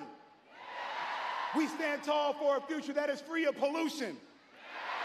We stand tall for a future that is free of any limitations. You see, her fight for abortion rights, that's our fight. Her fight against climate change is our fight. Her fight for voting rights is our fight. And like she says, when we fight, when we fight. Now, I know a little bit of something about being a strong number two, working alongside Governor Gretchen Whitmer. Isn't she amazing?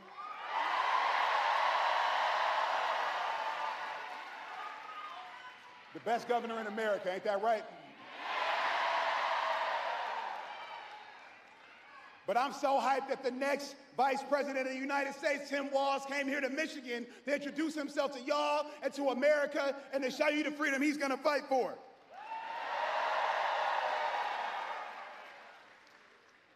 We have the chance of a lifetime right here and right now. The question is not whether this is our moment. The question is whether we will step up to meet this moment. And there is one thing that I know in my heart, that we will meet this moment. For the men who are hungry for a prosperous future, we will meet this moment. For the women hoping for equal rights and equitable opportunity, we will meet this moment. For the young Michiganders who will invent the future when we invest in their right now, we will meet this moment. And for every American ready to walk forward, we will win this moment. So let's win Michigan for our families, for our seniors, for our union brothers and sisters, for our teachers.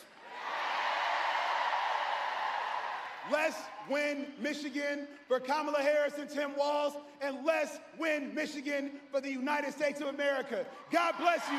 Let's go win.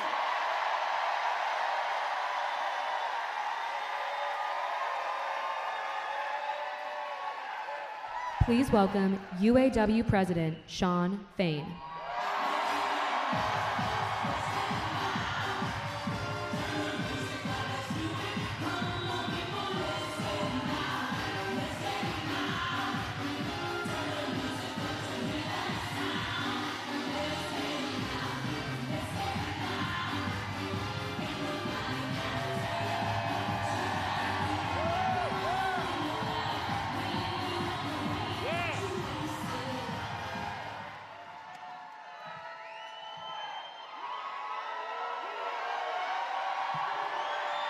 All right.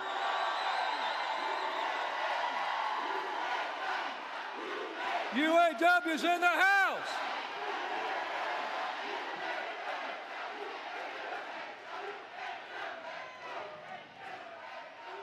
Hello, Michigan.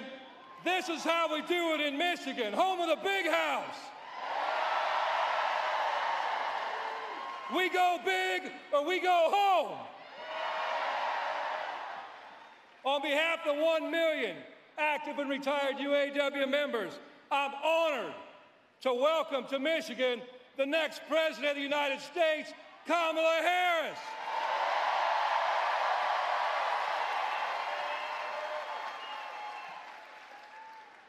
You know, as President of the UAW, I have the honor of fighting for economic and social justice for our members, for the entire working class. From the bargaining table to the ballot box. What we bargain for can be taken away tomorrow in the halls of Congress. To me, this election's real simple. It's about one question. It's a question we made famous in the labor movement. Which side are you on? And this is a simple question in this election, because on one side, you got a billionaire that serves himself and his billionaire buddies. He lies, he cheats, and he steals his way to the top. He's a lapdog for the billionaire class. And on the other side, we got a strong, intelligent, and I'm just going to put it bluntly, a badass woman.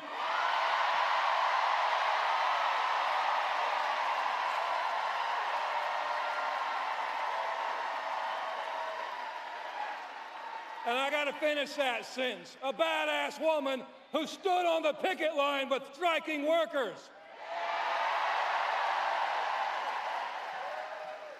A leader who opposed free trade deals that have devastated the working class in this country, devastated our communities. A leader who takes on corporate greed and wins. Kamala Harris is a champion for the working class, and like all great leaders, Kamala Harris knows it's not all about her. It's about the people. It's about the quality of people she surrounds herself with. And you know, yesterday, Kamala Harris showed great leadership when she chose Tim Walz as her running mate.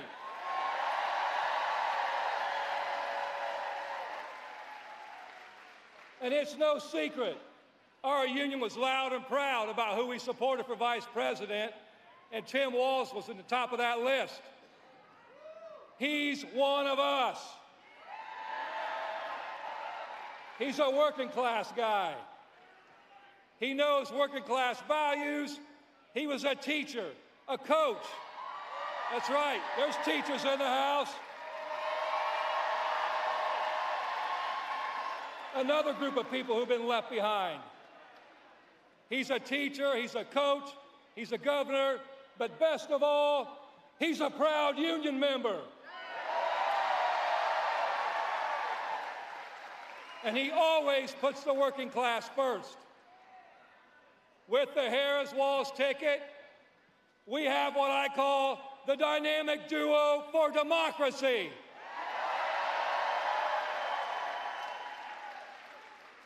Meanwhile, on the other side, we know who we're dealing with. Donald Trump is a scab.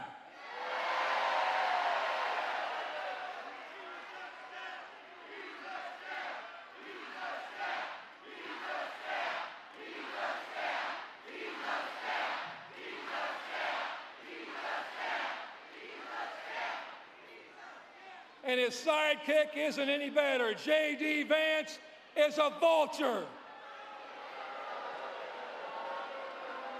That's right. You know, every time Donald Trump gets a chance, he trashes our union and he trashes the working class. He comes to Michigan. He talks about he's going to bring back the auto industry. Let me tell you something. Donald Trump doesn't know shit about the auto industry.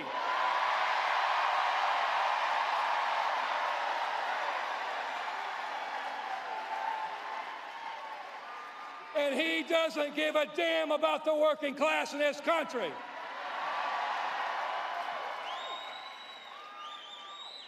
And we got proof of that. You know, once upon a time, he was president of this country.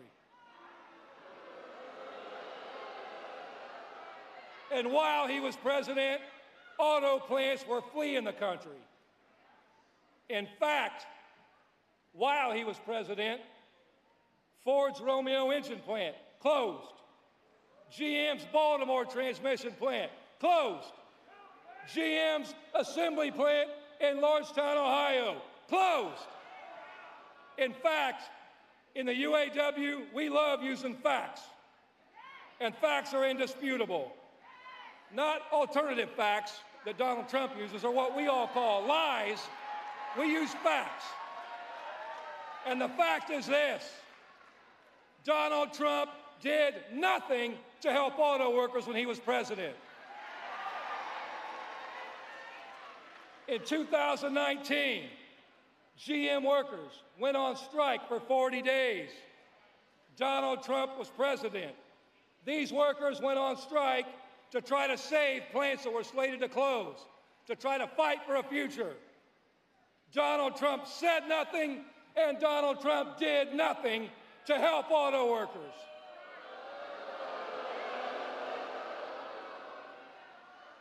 You want to know where Kamala Harris was in 2019? She was on the picket line with striking workers.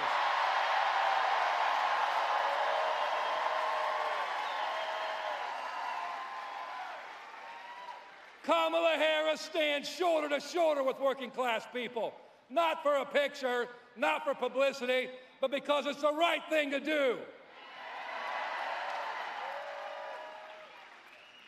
When Kamala Harris, as vice president, she's worked with us and helped us bring jobs back to Lordstown, Ohio, where workers were left behind. Vice President Harris took action so workers who were forced to leave Lordstown, Ohio under Donald Trump are now returning home.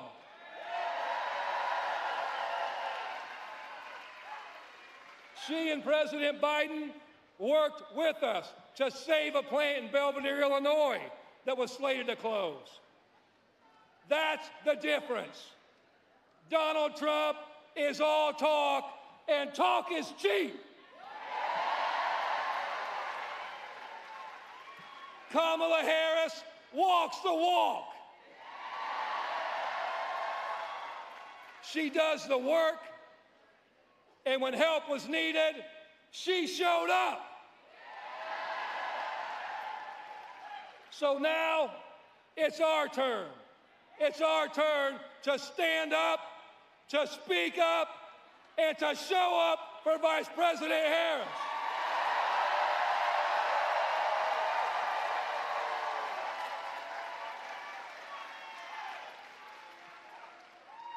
You know, for months, Donald Trump's went around trashing our state, trashing our industry, and trashing the American auto worker, saying he was against electric vehicles. And then something happened. We saw a transformation in Trump. Now, don't get me wrong, it wasn't a good transformation. And don't worry, Donald Trump's always going to be a scab. But we saw Elon Musk announce that he's going to give Donald Trump $45 million a month.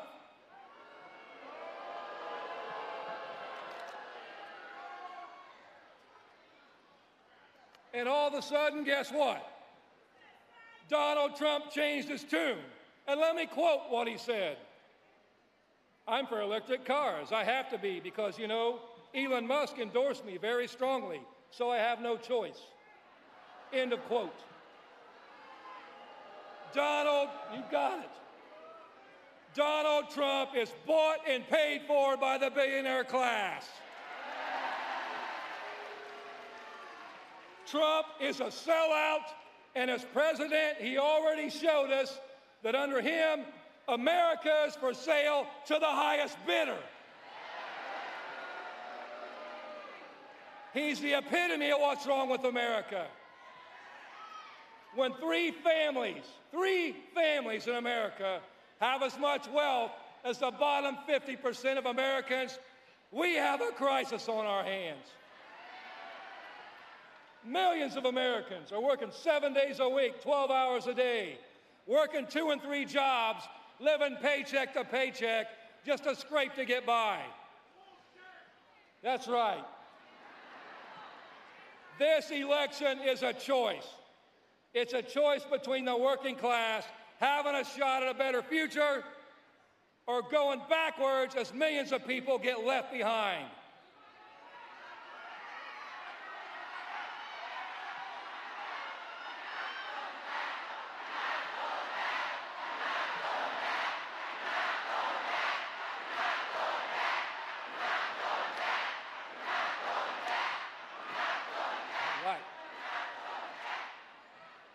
This is why I love Detroit.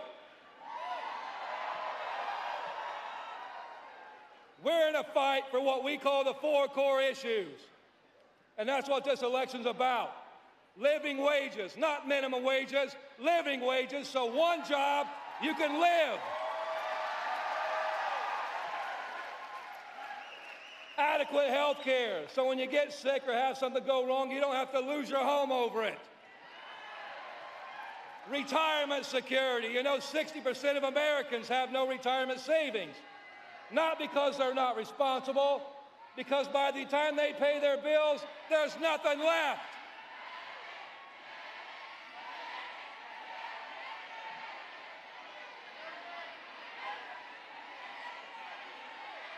Okay, we need a medic over here. You got it? Okay, you got it.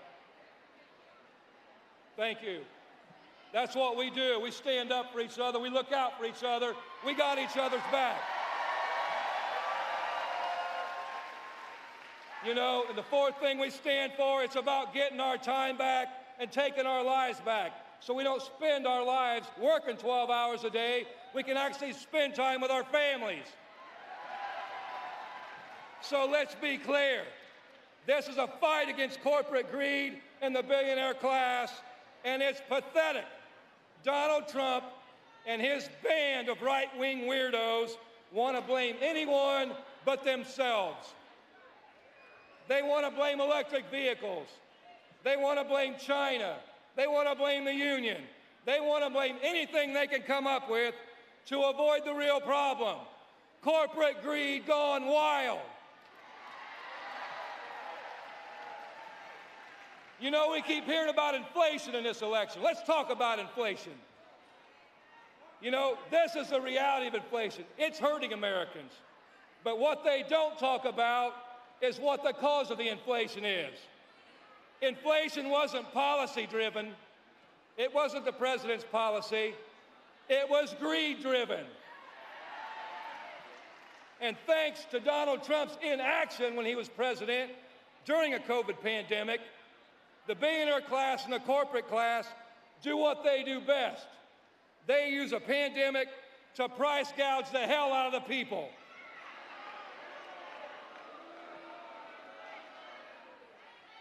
But they're right about one thing. Working class people are hurting. For decades, we've been ignored and trampled at our worst.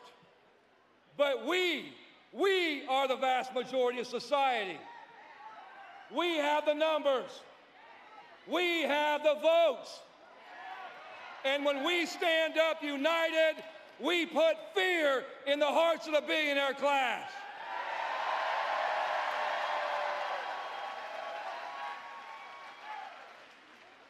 Their agenda is to keep us weak by dividing us.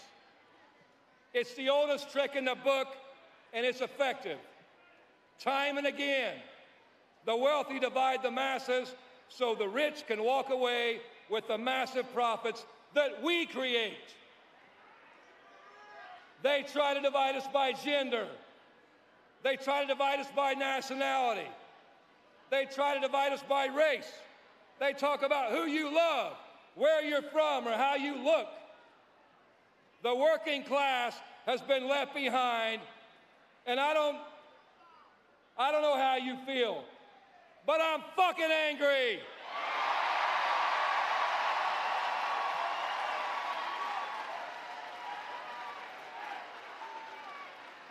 They want us to point our fingers at each other.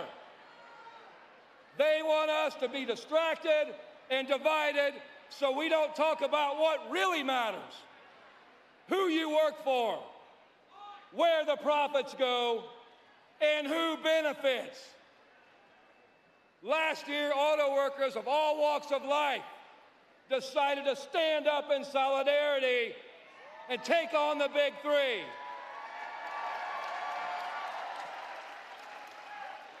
And we won. We won because we were united. We were united against the true enemy, the billionaire class. The working class will always win when we unite in a common cause.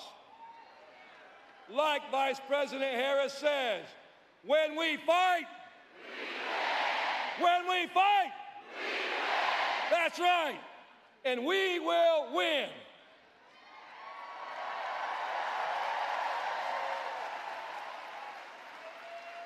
We will win when the people in power stand with us. We will win when we stand up for what we deserve.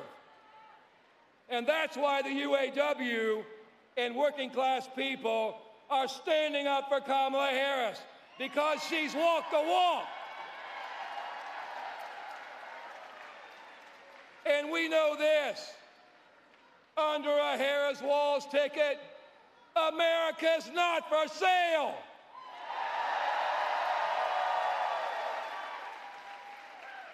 So, Michigan, I have a question for you. Are you ready to stand up? Are you ready to stand up for humanity? For decency? For solidarity? Are you ready to stand up, speak up, and show up for Kamala Harris? This is our generation's defining moment, and this election is our opportunity to take our lives back. So, Michigan, let's get to work.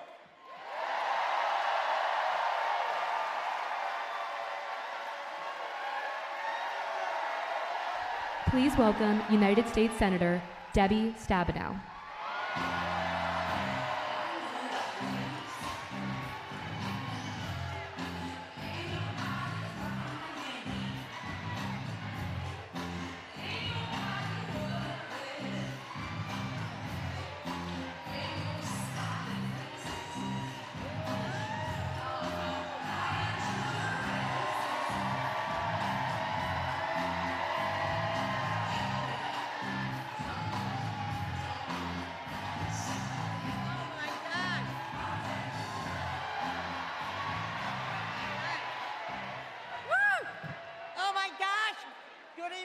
Detroit! I am so excited. Aren't you excited? That is a pretty cool plane, I think. That's a great plane. I gotta tell you though, first I gotta just say to my good friend Shawn Fain, I wish he would just say what he thought. Isn't he great? Everybody in the union who's here, thank you for fighting to make sure we have a middle class in this country. I really am excited though to be here, and I know you are too, to welcome back our Vice President, Kamala Harris, to our great state of Michigan. And by the way, this is the 5th visit she's made just this year. It's fantastic. And I'm so excited to welcome back Governor Tim Walz. And I have to tell you, we love any governor from an M state. We'll start there. Not an O state, but an M state. Particularly one who knows where the Great Lakes are and why they are so important to us.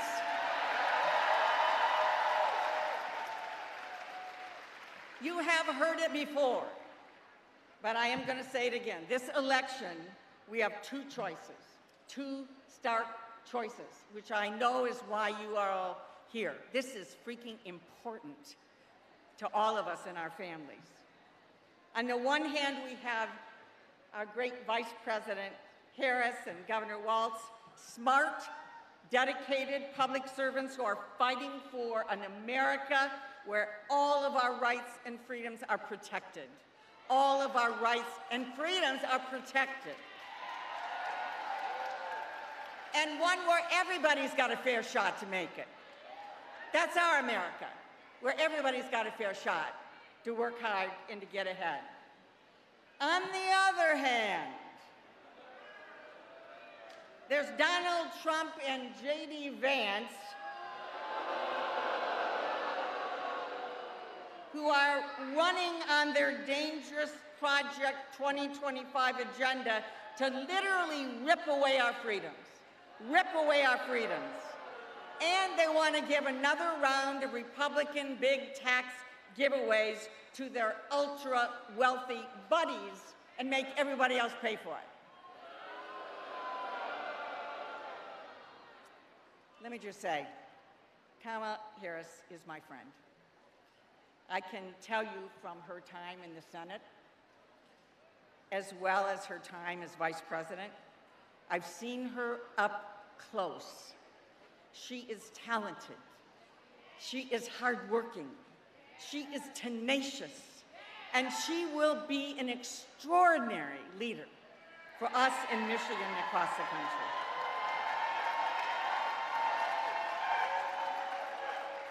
Over the past 3.5 years, Vice President Harris has worked tirelessly to move our country forward. Alongside our great President Joe Biden,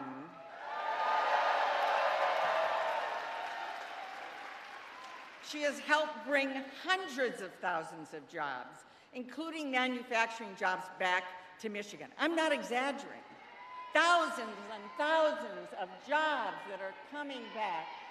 Do we have someone needs help? Can we make sure someone's getting?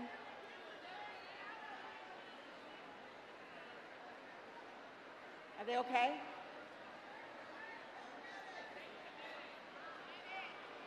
Looks like we need a medic. It is so, you guys have been so wonderful standing here for so long because we love our country. We love Kamala Harris. We love Tim Walz. We're here because we want to move forward. And so I just want to say, I'm proud of bringing jobs home. I'm proud of lowering the cost of prescription drugs, taking on the drug companies to negotiate Medicare and give them the power to get us the best price, not the highest price. And I am so proud that we have in Kamala Harris somebody who fundamentally understands our freedoms as women to, maybe decide our own health care decisions.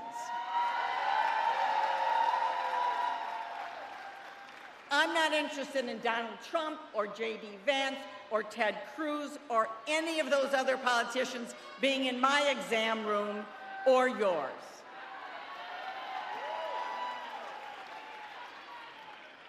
Now, let me just say, you know, and people have been talking tonight, and so I'm not going to go through the litany of all the bad things that Donald Trump did in his first term, or what he wants to do in his second, in his detailed, terrifyingly extreme Project 2025. I just want to say this to Donald Trump. Michigan is not going back. We're not going back. We're not going back. We're not going back. We intend to keep going forward with leaders who believe in America, who share our values, and will fight for the things that make a real difference to Michigan and to all of our families. And one more thing, while I have you all here.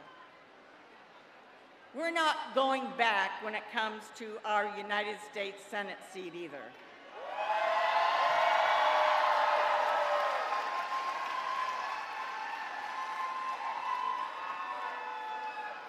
I am so honored to have had the opportunity to suit up every day the last 24 years and go to the United States Senate on your behalf.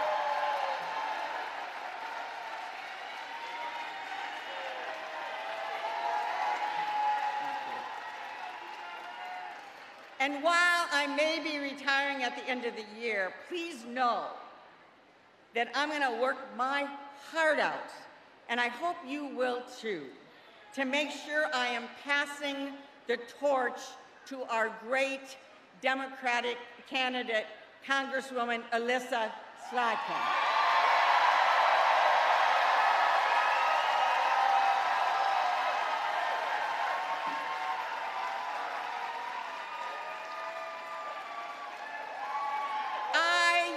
I deeply, deeply love Michigan and care about Michigan, and I know you do too. And I want to pass the torch to someone that loves Michigan as much as I do, and that's Elissa Slotkin. And I want to make sure we have a President of the United States and a Vice President of the United States who love Michigan as much as we all do, and who will have our backs every single day when they're in the White House. So Michigan, let's do what we know how to do. We know how to win in Michigan. We have been getting people to the polls. We've been winning in Michigan. Let's make sure we do that. So we've got Kamala Harris as our next president, Tim Walz as our next vice president of the United States. Let's go win.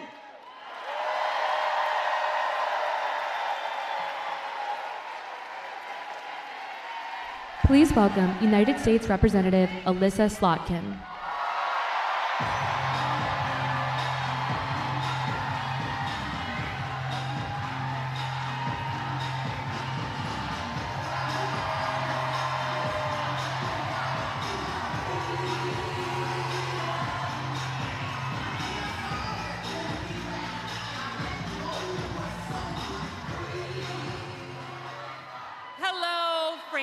Michigan. Can we all give it up one more time for the amazing Debbie Stabenow, who has done so much for us? 50 years of service, the original OG, first woman elected from the state of Michigan at the federal level. Okay, we are running late, so I'm going to do this quickly. What a beautiful night.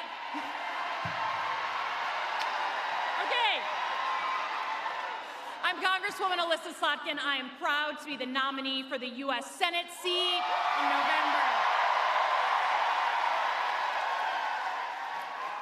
We all know we have a job to do this November. We all know that Michigan is where you come to get things done. And we know that we invented the concept of the middle class, where you could work at an auto plant and afford the car that you were buying. That was a radical concept that we invented.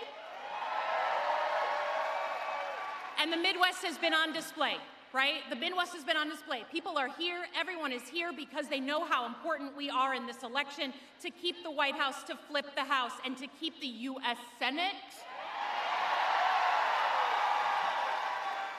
And I think we have actually a very interesting story going on here because we have a Midwesterner on the VP slot on both sides, right? Interesting, interesting. Here in Michigan, we know a lot of guys like Tim Walz, right? We know a lot of guys like him. He feels like one of us. He's the coach, he's the dad making bad jokes, he's a high school teacher, he's a veteran, right? And he's also the guy who will tell you to always keep jumper cables in your car. We know that guy, we know that guy. On the flip side, we have J.D. Vance, right? And in the Midwest, we know some guys like J.D. Vance, too, right? Let's be honest. They're the ones who talk down to people. They're the ones who preach freedom, accept the freedom for you to live the life you want to live. We all know that guy. More and more of these Republican candidates are taking the same approach. So is the guy that I will be running against, Mike Rogers. Watch him. Watch him. We have a choice this election in which kind of Midwest we want, which kind of country we want. Do we want something hopeful and positive or divisive and splitting us apart? We know what we want.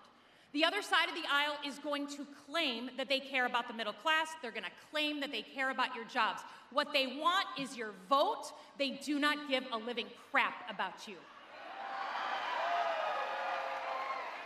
So in those two contrasting visions, we know which one we pick.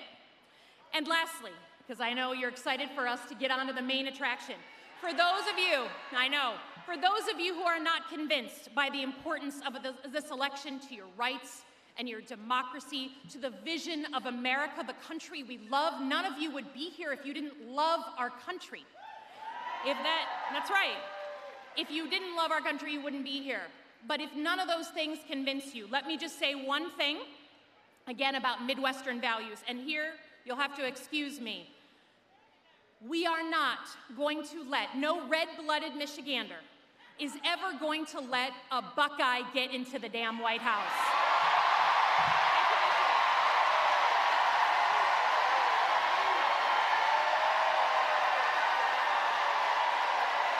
Please welcome Governor Gretchen Whitmer.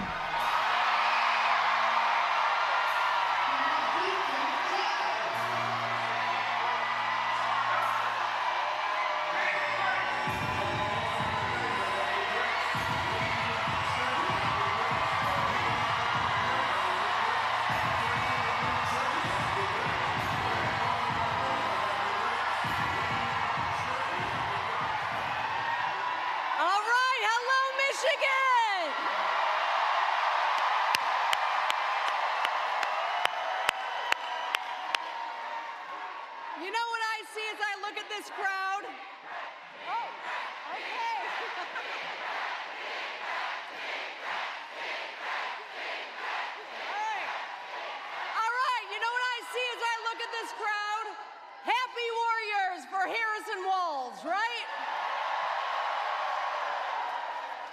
Now guess what? I woke up in big Gretch mode this morning. Because I am fired up to elect Kamala Harris our president. And I am excited about our next vice president, Tim Walz. Now, I don't know if you all saw, but in Atlanta, they really showed up for the vice president last week. So you know what we gotta do, right? We gotta be better. We gotta be louder. We gotta show them how we do things in Motown, right? So, Michigan, are we fired up? Are we ready to win this thing? Now, I want to spend a moment to talk about what we're fighting for, and I want to remind us all what we are up against. In this election, we have two very different candidates. One is a prosecutor, the other is a convicted felon. One is an attorney general who served the public by taking on big banks, and the other is a fraudster who only serves himself. One, a vice president who believes in reproductive freedom, or the guy who stacked the court with the people who ripped away Roe. We're not going back, right? Say it with me, we're not going back.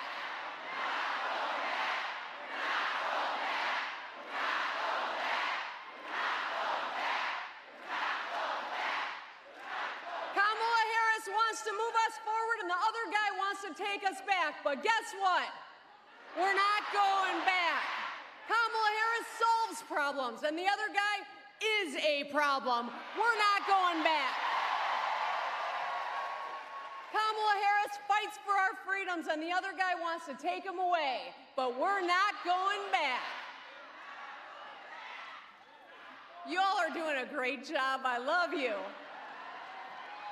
Kamala Harris's vision for our future is all about freedom. Can you all say, hell yeah?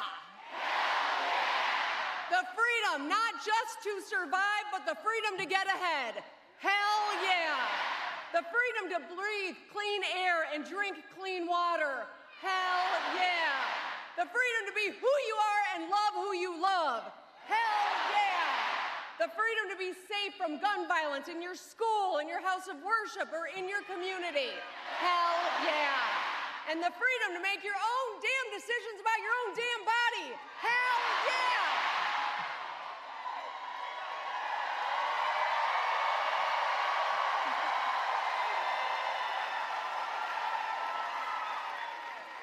So, this is why Kamala Harris got the endorsement of the United Auto Workers. Can I hear from you?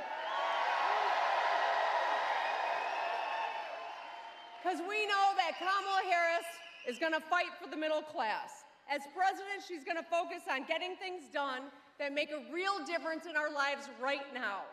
She understands what the average person is going through because, guess what? She lived a normal life. She was raised by a single mom who had a full-time job. She moved in with her sister to help her raise her children.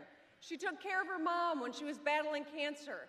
And she is a proud stepmom with a beautiful blended family who call her Kamala. And I know a lot of us identify with some of those characteristics. All right, Kamala. All right, I like it.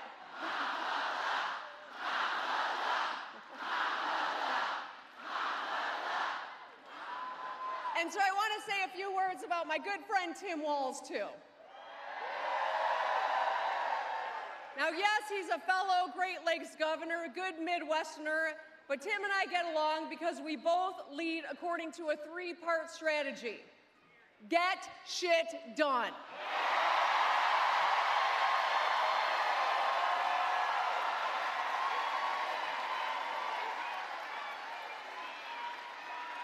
Tim's the real deal. He's the only governor I know who curses more than I do. And I have a feeling that's about to change. He's a former public school teacher, a soldier. He's a former soldier and a state championship winning football coach. I mean, maybe he should help out the Vikings after we smoked them twice last year. I'm just saying, okay. You can't take away our lion's pride, right? All right. But here's the thing, he's been an incredibly successful governor. Like Vice President Harris, Tim worked across the aisle to build consensus. He passed the largest infrastructure bill in Minnesota. He cut taxes for working families, delivered school meals for every child, protected public safety, grew Minnesota's economy, and so much more. Now, if a lot of that sounds familiar, it's because Tim and I have been trying to outdo one another on all these fronts for the last couple of years.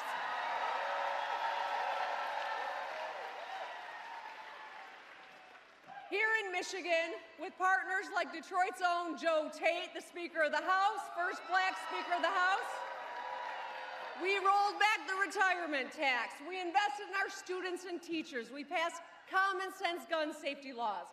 We protected abortion rights, LGBTQ rights, and workers' rights. And we need partners in the White House who have our backs. And that's Kamala Harris and Tim Walz.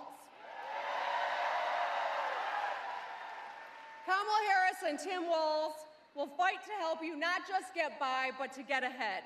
Because every American deserves a path to prosperity, every one of us. They will fight to lower the cost of prescription drugs, make child care, pre-K, and elder care more accessible and affordable.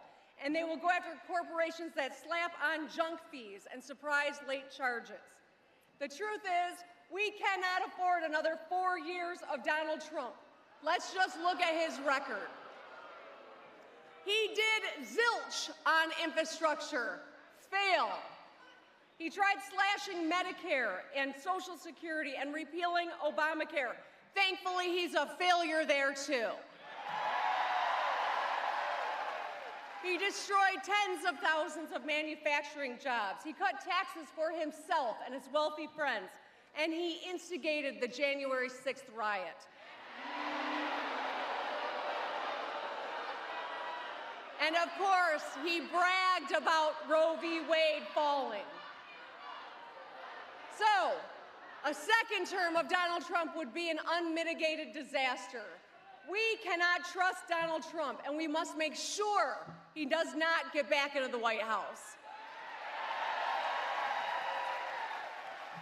I mean, think about it. You wouldn't buy a used car from this guy. How can you expect him to support the auto industry?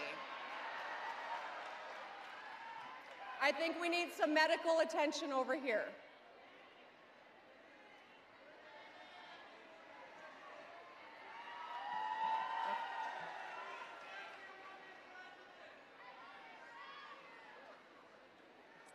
I can see someone coming. Let's give the individual a little space, please. Okay, okay. Thank you. Thank you. Thank you for looking out for one another, everyone. That's what Michiganders do. So you can't trust Donald Trump. What I was saying is you wouldn't buy a used car from this guy, much less trust him with the auto industry, right? You wouldn't let him pick up the tab at dinner or trust him to pick up the tab at dinner. How can we trust him with the world's biggest economy? You can't even let him count his own strokes on the golf course. How can we trust him to protect the rule of law? So there is a lot at stake in this election, my friends. We can send Donald Trump packing again, and Michigan is going to do it.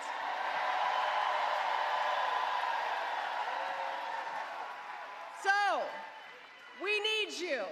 We need you to knock doors, because if you knock doors, we win. We need you to make calls, because if you make calls, we win. We need you to donate $1 or $2. We can win. In fact, do everything short of biting the kneecaps. For the national press, that's a Detroit Lions thing. Anyway, when we, Michigan, elect Kamala Harris and Tim Walz, we can wake up on November 6th, the day after the election, and say for the first time, Madam President.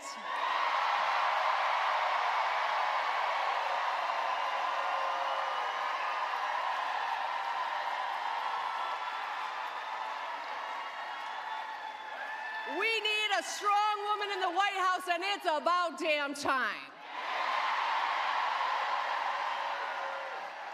And a good man by her side in Vice President Tim Walz. Let's get it done, Michigan. I love you.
Please welcome Adam Todd.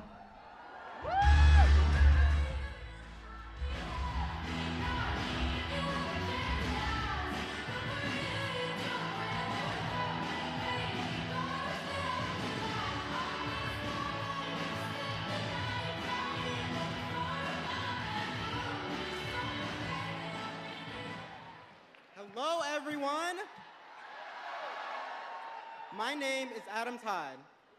I am a recent graduate of University of Detroit Jesuit High School,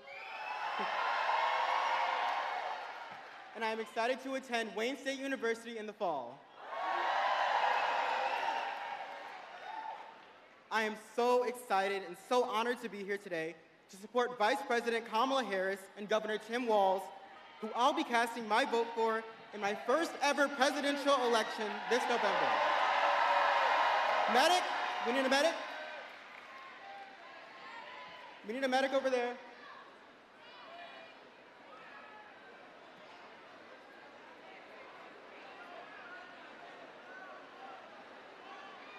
You have a medic yet?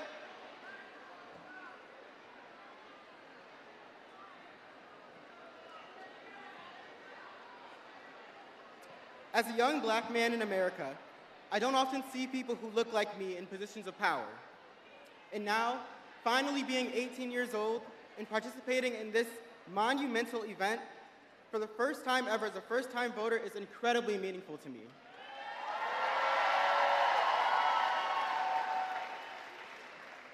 There are so many reasons I'm proud to cast my first ballot for Vice President Harris.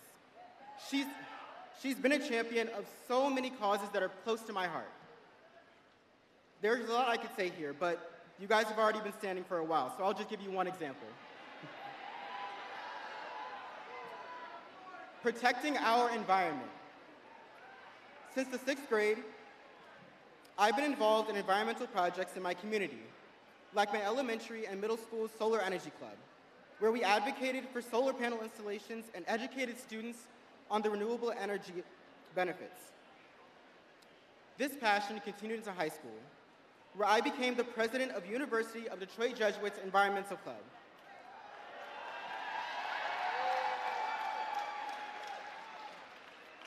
We built a mental health garden that benefits students and also acts as a safe haven for wildlife.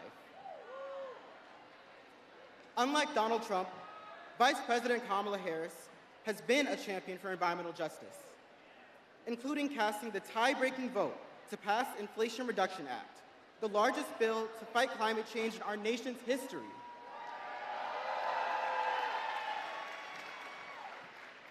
This is the kind of leadership that really matters to young voters.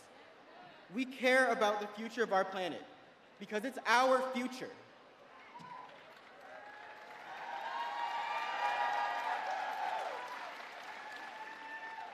And Vice President Harris and Governor Walz actually know how to connect with young people.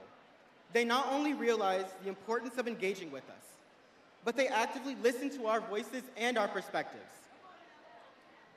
Donald Trump won't fight for us. He'd drag our country backwards. Kamala Harris has a vision to move our country forward, and she's fighting for all of us and for our future.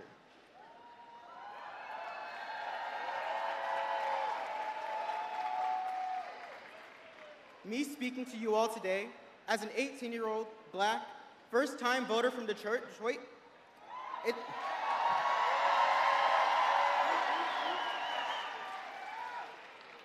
it's just one example of how she is listening to the voices of young people. On Tuesday, November 5th, we all have one job, and that is to vote Vice President Harris and Governor Walz into the White House.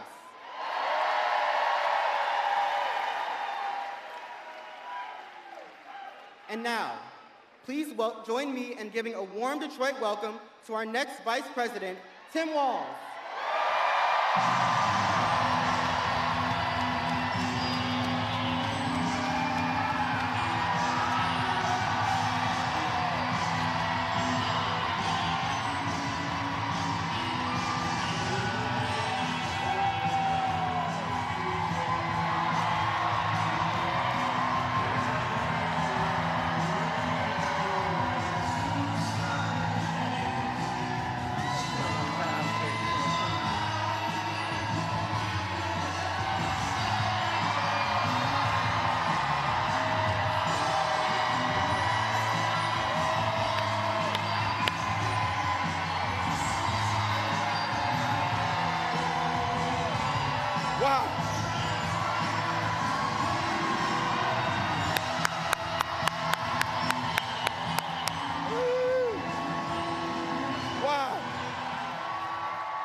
A big thank you to Adam. I think we can all agree our future's pretty bright. Thank you, Adam. And hello, Michigan. You know, we Minnesotans, you probably know on this, we're a stoic people of few words. But holy hell, can you throw a party here in Michigan? So, wow. I want to take a moment to acknowledge a few friends, folks that I've gotten to know, and let's be very clear. This is someone who I consider my dearest friend, and someone who taught all the other governors how to fix the damn roads, Governor Whitmer.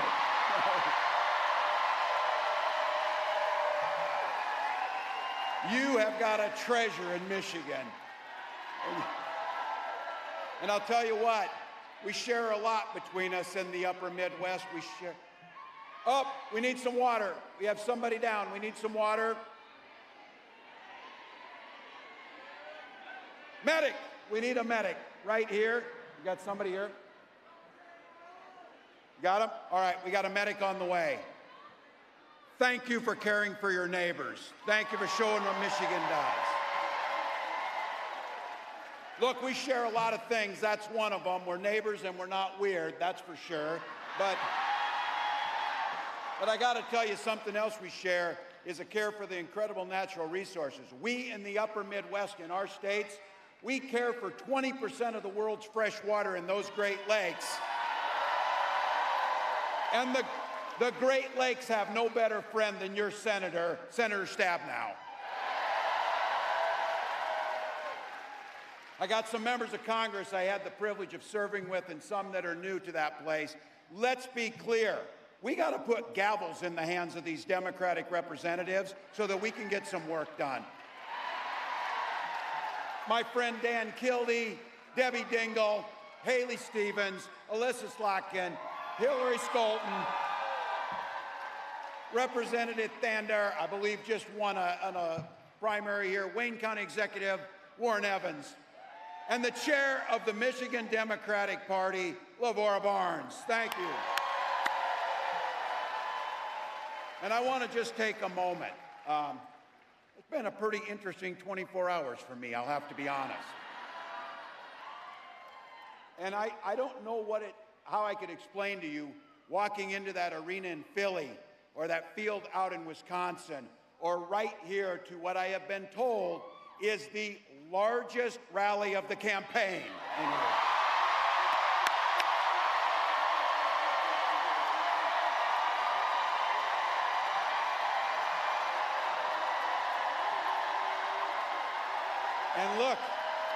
And look, this is a place full of working folks, students, folks who care. And I think about this. You came out here early, found a place to park, stood in the sun, sat here and wait, and you did it. You did it for one simple and eloquent and beautiful reason. You love this country. You love this country.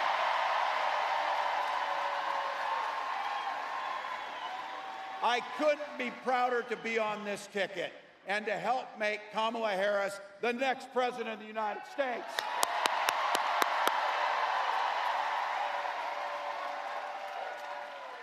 Every day of her life, Vice President Harris fights for the American people. She's taken on predators, fraudsters, and transnational gangs. You heard it. She stood up to powerful corporate interests, and she has never hesitated to reach across the aisle, try and find some common solutions. And she has done it, and this is what we know. All the things that make me mad about those other guys and all the things they do wrong, the one thing that I will not forgive them for is they try to steal the joy from this country. They try and steal the joy. But you know what? You know what? Our next president brings the joy. She emanates the joy.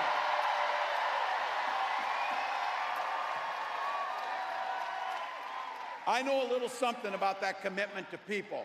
I was born in a small town of 400 people in Nebraska, and community was the way of life.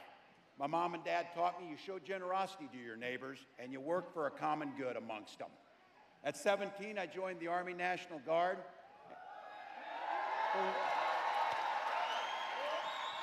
And for the next 24 years, it was a privilege to wear the uniform of this country.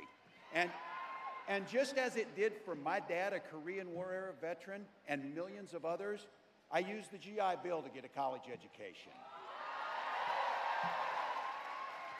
Followed a bit in my dad's footsteps. He was a teacher.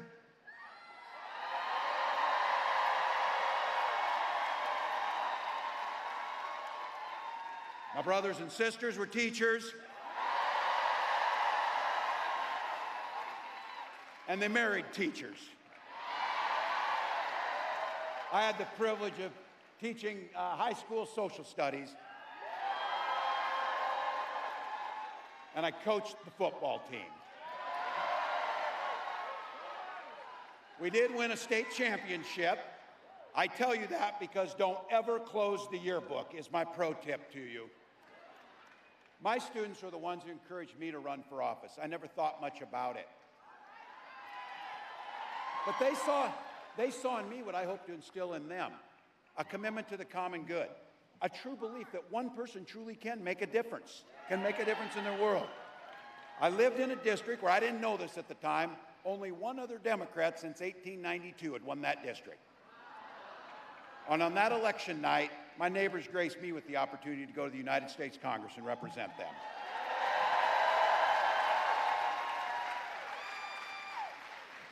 I learned how to compromise without compromising my values. I learned how to work across the aisle to get good things done for people. And now as governor of Minnesota, I bring those experiences together so we can tackle some of those hard problems, inequities, climate change, all of the things that we care about. Now, we got a lot of shared values in this room. By the way, is labor in the room?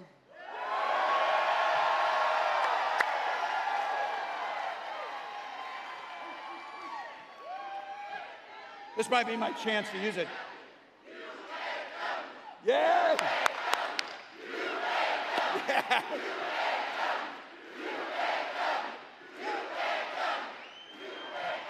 We know who built the middle class, but here's the deal. What we know is Donald Trump, he sees the world a bit differently than we see the world. And I've been saying it, he doesn't know the first thing about service because he's way too busy serving himself. This is a big difference.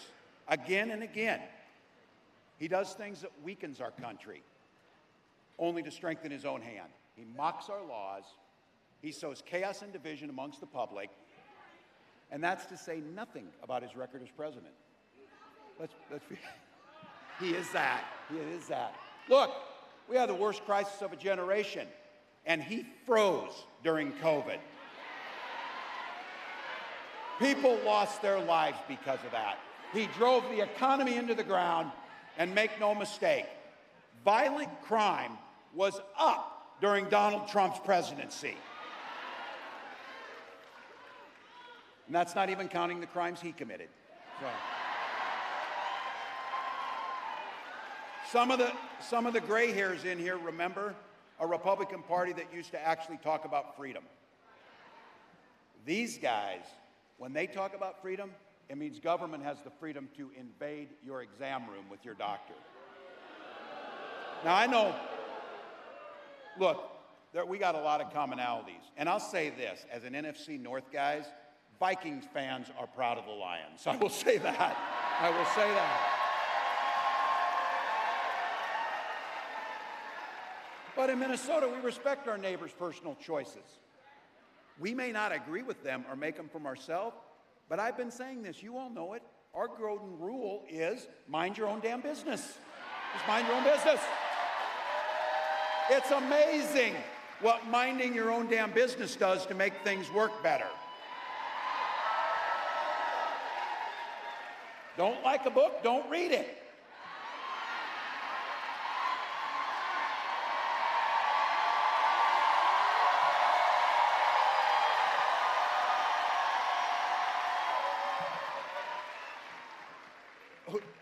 Is there anybody in America sitting around in a bar, a bunch of people talking and say, you know what we need in this country?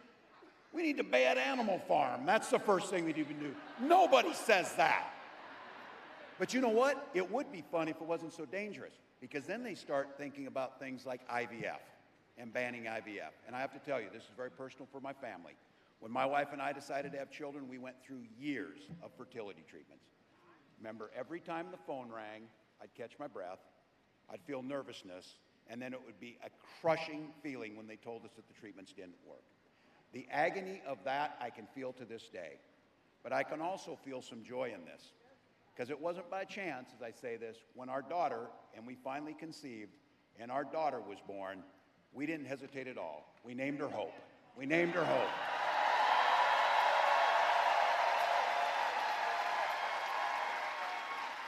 But I do have to tell you something about hope. My wife always tells me this. It's not a damn plan. We can't hope we beat this guy. We can't hope that things get better. We go out and work our butts off to make sure it happens.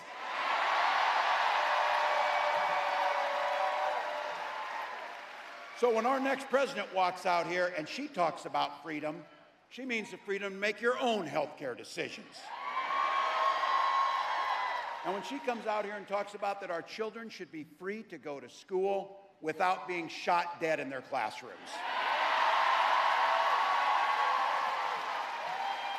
Look, we believe strongly in Minnesota in the Second Amendment, just like you do. But we also believe strongly in common sense gun violence prevention laws.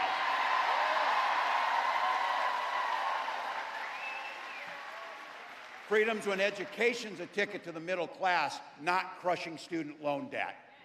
And it's a place where we know freedom means we settle our political differences not through violence, but with our votes.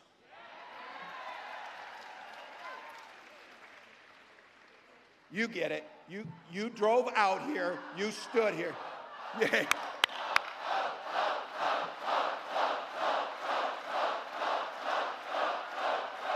Please. Look, and let's all decide right now on this whatever. We know it's going to be a hard race. We know it's going to be close. But let's don't be so close that these guys have anything to say. Let's don't be so close that there's anything.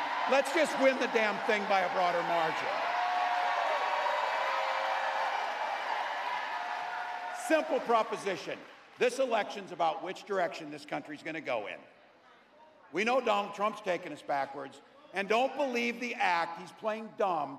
He knows exactly what Project 2025 is going to do to our personal liberties. Destroy unions, rig the economy for the ultra-wealthy. We know that when he goes back, he's picking up and doing the same things he did when he was there the last time. Except,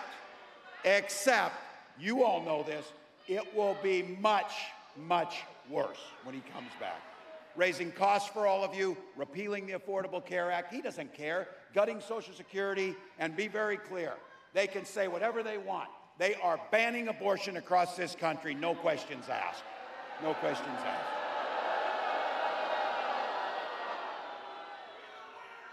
asked.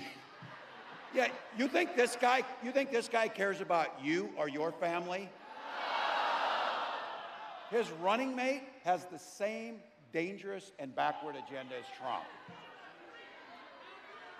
Well, heck, you all know it. Every regular person in the heartland went to Yale, had Silicon Valley billionaires fund his career, and then he writes a book trashing the very community that raised him. That whole thing is, I wasn't calling anybody names. I was just making an observation about them. We can see it. And here's my thing. There's a lot of things going to happen, by the way. We got about 91 days, and I keep telling people this, 91 days. My God, you can do anything for 91 days. 90? Christ, I haven't slept in 24 hours. You know why? We'll sleep when we're dead. We'll sleep when we're dead. Get it done.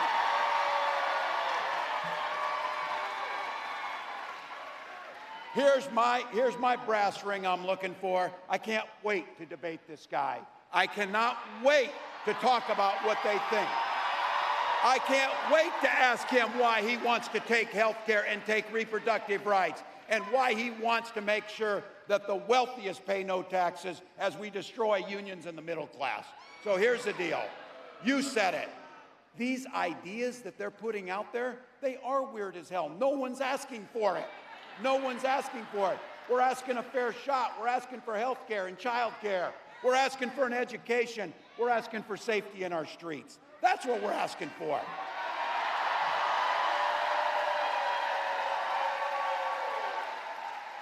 And we're going to get it because that's what this campaign's about. It's about moving forward. Look, you know that Kamala Harris believes that you should be making the own choices in your life. She believes that every person should have an opportunity to enter the middle class. She believes in something so beautiful and simple with joy. She believes in the promise of this great nation.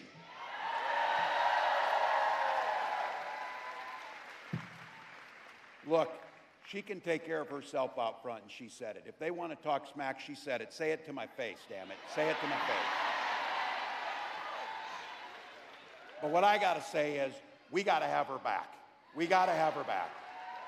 So, Madam Vice President, thank you for the trust you placed in me.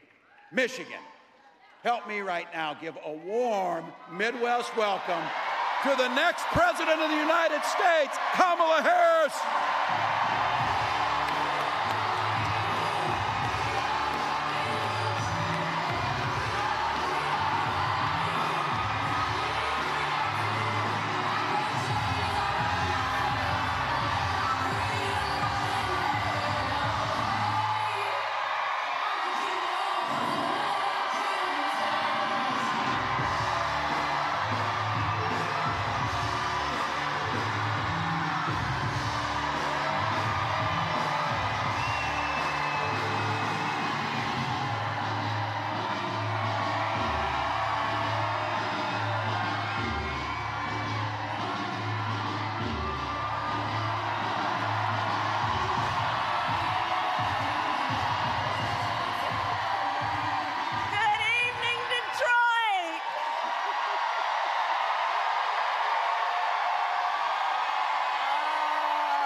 business to handle. We got business to handle. Good evening, everybody. Good evening, good evening, good evening. Can we hear it up for Tim Walz? Isn't he amazing? He's gonna be the most incredible vice president. All right, so it is good to be back and to be with so many incredible leaders. I love you. Governor Gretchen Whitmer, thank you for your friendship, your sisterhood, and your leadership, and we are gonna do this together. Lieutenant Governor Garlin Gilchrist, thank you so much. His parents are over there. And the members of Congress, including Senator Debbie Stabenow, my dear friend. And your next United States Senator, Representative Elissa Slotkin. We're gonna get that done.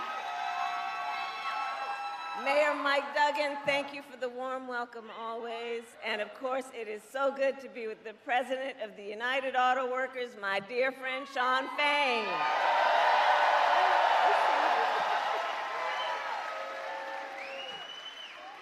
And last week, it was my honor, it feels like last year. Last week, it was my great honor to accept the endorsement of the United Auto Workers.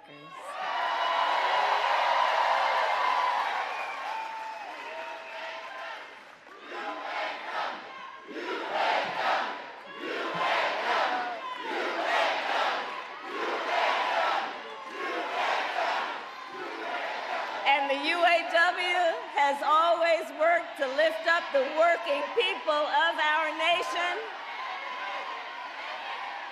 Do we need some help over there? We need a medic over there, please. There should be medics in each corner. We're good? Okay. All right. Look, let's all take care of each other and look out for each other, all right? That's who we are. We look out for each other. Okay. So, as I said to Shawn, as I talked to Shawn about this election is going to be a fight. We like a good fight. When you know what you stand for, you know what to fight for. We know what we stand for. So I'm so proud to have UAW by my side because y'all know how to fight and you know how to win. Today, I also bring greetings from our incredible President, Joe Biden. That's right. Joe. That's right.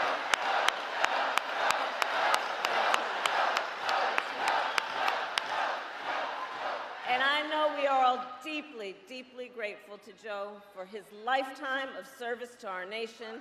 And we thank you, Joe Biden, each and every day for all you are and all you still have yet to do.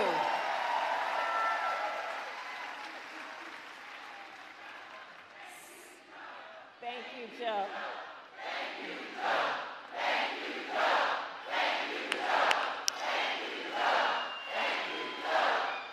That's right. I'm gonna tell him what you said.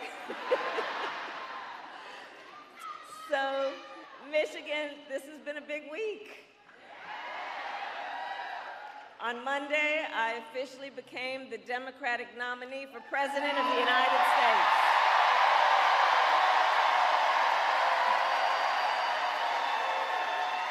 And yesterday, I announced my running mate in this campaign, Governor Tim Walz. And as you just heard, he has an incredible record as governor of the great state of Minnesota. And to those who know him best, some people are just getting to know him, but I'm gonna tell you, you got to know him real quick because he's incredible. He's a serious, serious man. He has been a serious leader and he loves our country. And you know, I've talked to some of the people who know him best, like his wife, Gwen. And to Gwen, Tim Walz, his husband. To his kids, Hope and Gus, he is dad. To his fellow veterans, he is Sergeant Major Walz. To the people of southern Minnesota for 12 years, he was a congressman. To his former high school students, he is Mr. Walz. And to his former high school football players, he was coach. And in 90 days, the nation will know Coach Walz by the title Vice President of the United States. That's right. So it is so good to be back in Michigan. And listen, I am clear, the path to the White House runs right through this state. And with your help, we will win in November. We will win. And I know we are all clear about what we are up against. As many of you know, before I was elected vice president, before I was elected as a United States Senator, I was elected Attorney General, and before that, elected District Attorney, and before that, I was a courtroom prosecutor.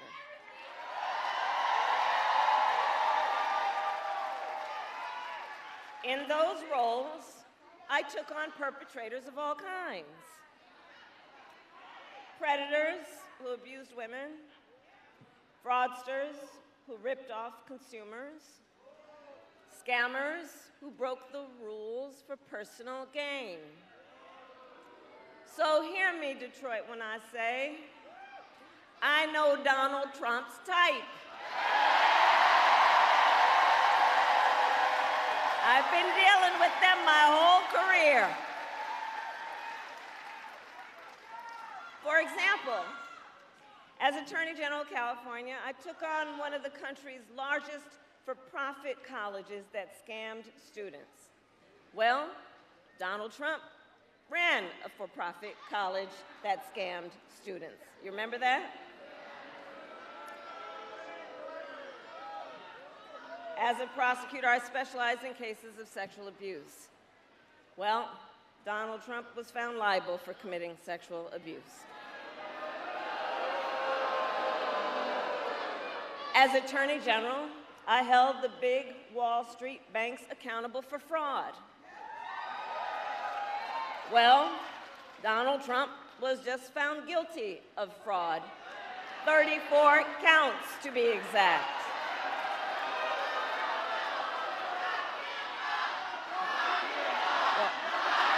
Hold on. You know what? Here, hold on. Here's the thing.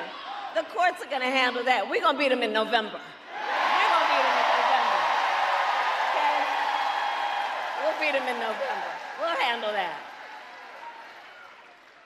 But all that to say, in this campaign, I proudly put my record against his any day of the week.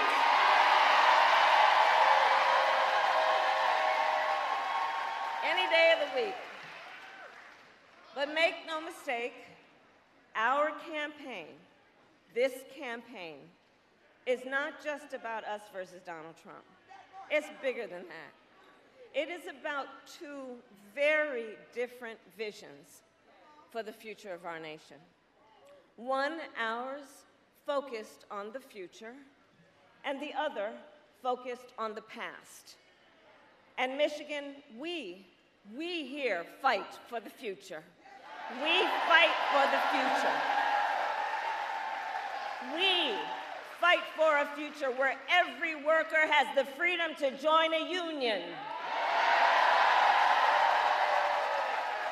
Where every senior can retire with dignity. A future with affordable housing, affordable child care, affordable health care, and paid leave. A future where we build a broad-based economy where every American has an opportunity to own a home, to start a business, and to build wealth.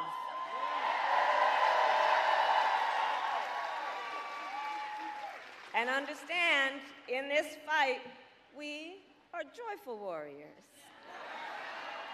Because while fighting for a brighter future may take hard work, we all here know hard work is good work. Hard work is good work. We believe in a future where we lower the cost of living for America's families, so they have a chance, not just to get by, but to get ahead. Because look, while our economy is doing well by many measures, prices for everyday things like groceries are still too high. You know it and I know it. When I was Attorney General, I went after price-fixing schemes.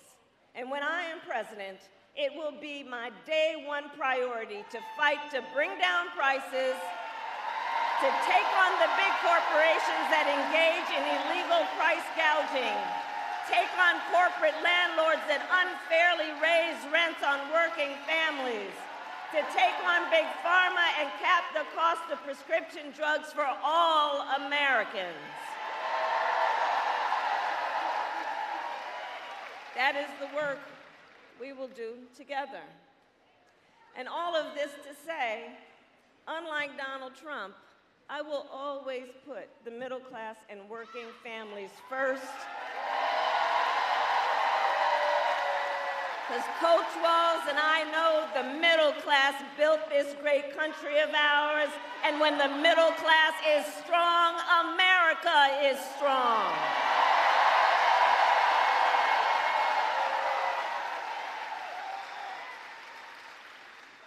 And look, as we move our nation forward, Donald Trump intends to take our nation backward. Just look at his Project 2025 agenda. Project 2025.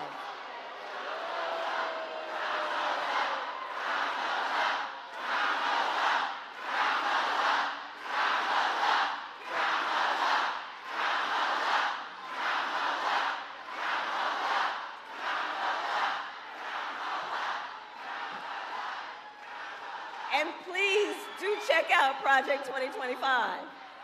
Because I'm telling you, it is a plan. It is a plan to weaken America's middle class. Project 2025, if he is elected.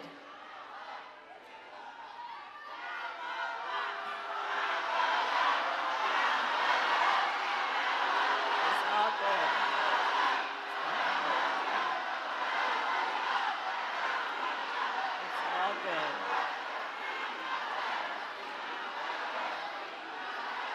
I'm here because we believe in democracy. Everyone's voice matters, but I am speaking now.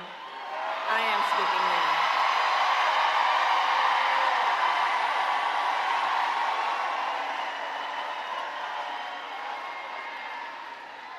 So Project 2025, look, if he is elected, Donald Trump intends to give tax breaks to billionaires and big corporations.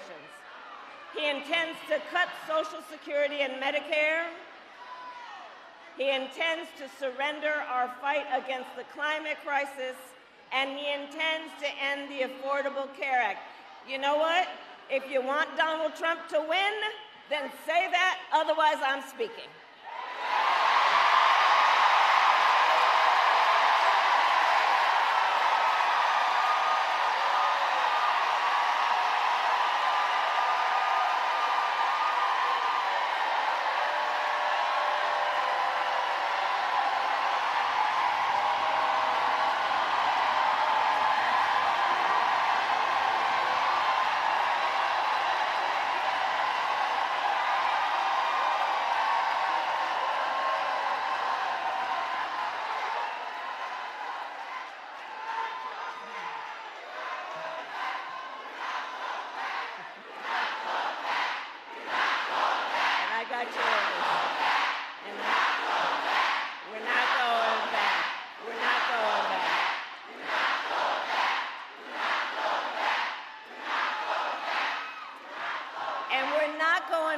Because we know what that would look like.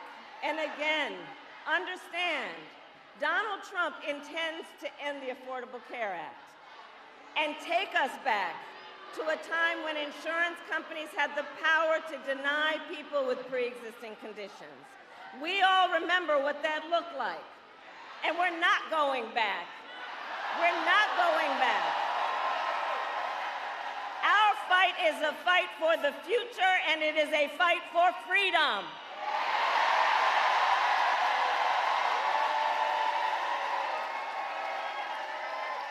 Across our nation, we are witnessing a full-on attack on hard-fought, hard-won fundamental freedoms and rights, and we will not stand for it.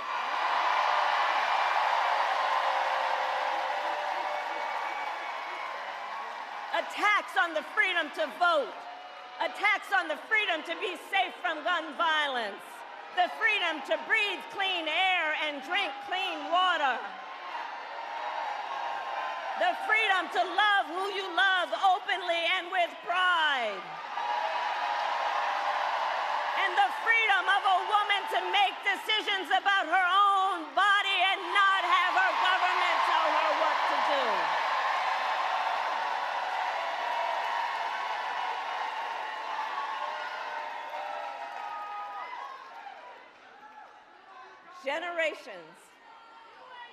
Generations of Americans before us led the fight for freedom.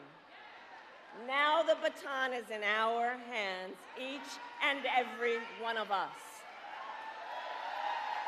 So we, who believe in the sacred freedom to vote, will finally pass the John Lewis Voting Rights Act and the Freedom to Vote Act.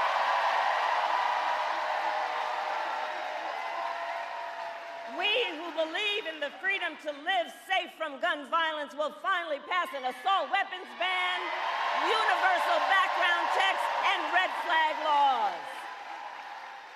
We who believe in the freedom to organize will pass the PRO Act and put an end to union busting once and for all.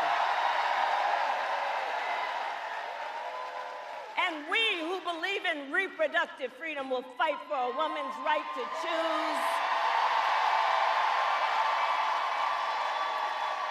Remembering what Donald Trump did to pick 3 members of the United States Supreme Court with the intention that they would take away this freedom, and they did as he intended. We who are paying attention to the fact that now over 20 states in our country have a Trump abortion ban, many with no exceptions, even for rape and incest. And we all know if he wins, he would sign a national abortion ban to outlaw abortion in every state, and that would include the great state of Michigan. But we're not going back.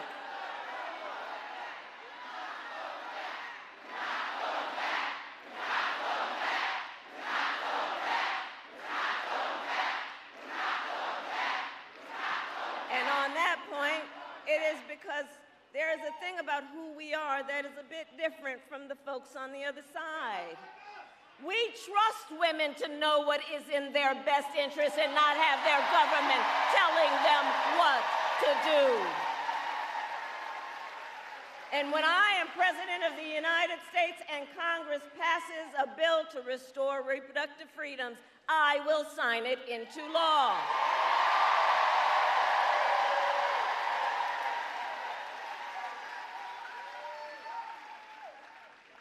So Michigan, here's the thing.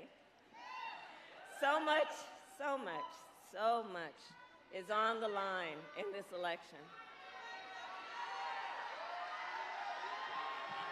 And we gotta remember, you know, we knew who he is and what he was about in 16 and in 20, but there's also something else that has happened recently that we really have to prioritize in our mind about the danger we're looking at.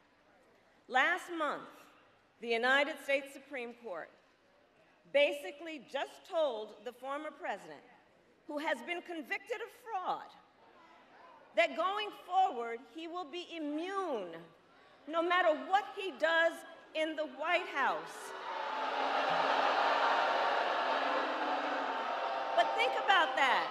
Think about that. Think about what that means. Think about what that means. The man has openly vowed, if reelected, that he will be a dictator on day one. Think about what that means when he said that he will even, quote, terminate the Constitution of the United States. Because let us be very clear, someone who suggests we should terminate the Constitution of the United States should never again stand behind the seal of the President of the United States. Never again.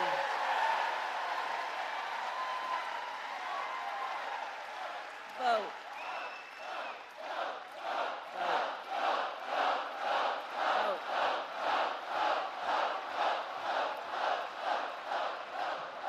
That's right. So here's the thing, to your point. When it comes down to all of the things that are important about this, I think the most important thing that I love you back. And listen, one of the things that I know brings us all out today and always is we love our country. We love our country. We love our country.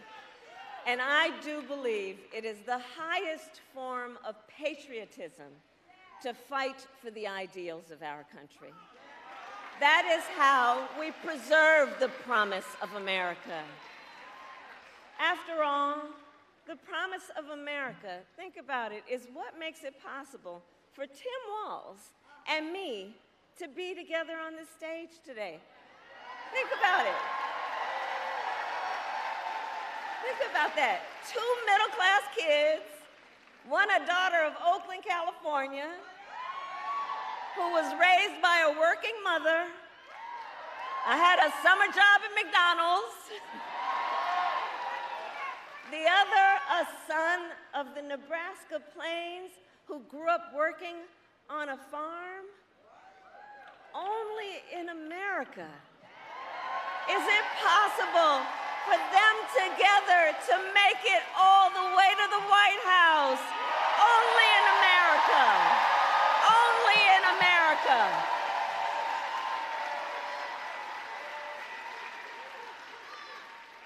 So we are running this campaign on behalf of all Americans, from red states to blue states, from the heartland to the coasts. And when elected, I promise you we will govern on behalf of all Americans. I promise that. So I'll close with this. Michigan, ultimately, in this election, we each face a question. We each face a question. What kind of country do we want to live in? A country of freedom, compassion, and rule of law, or a country of chaos, fear, and hate? And the beauty of our democracy, we each have the power to answer that question. We each have the power to answer that question. The power is with the people.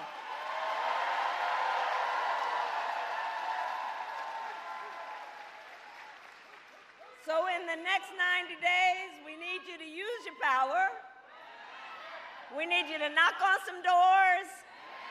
We need you to register folks to vote. We need you to organize and energize and mobilize and make your voices heard. So Michigan, I ask you, are you ready to make your voices heard?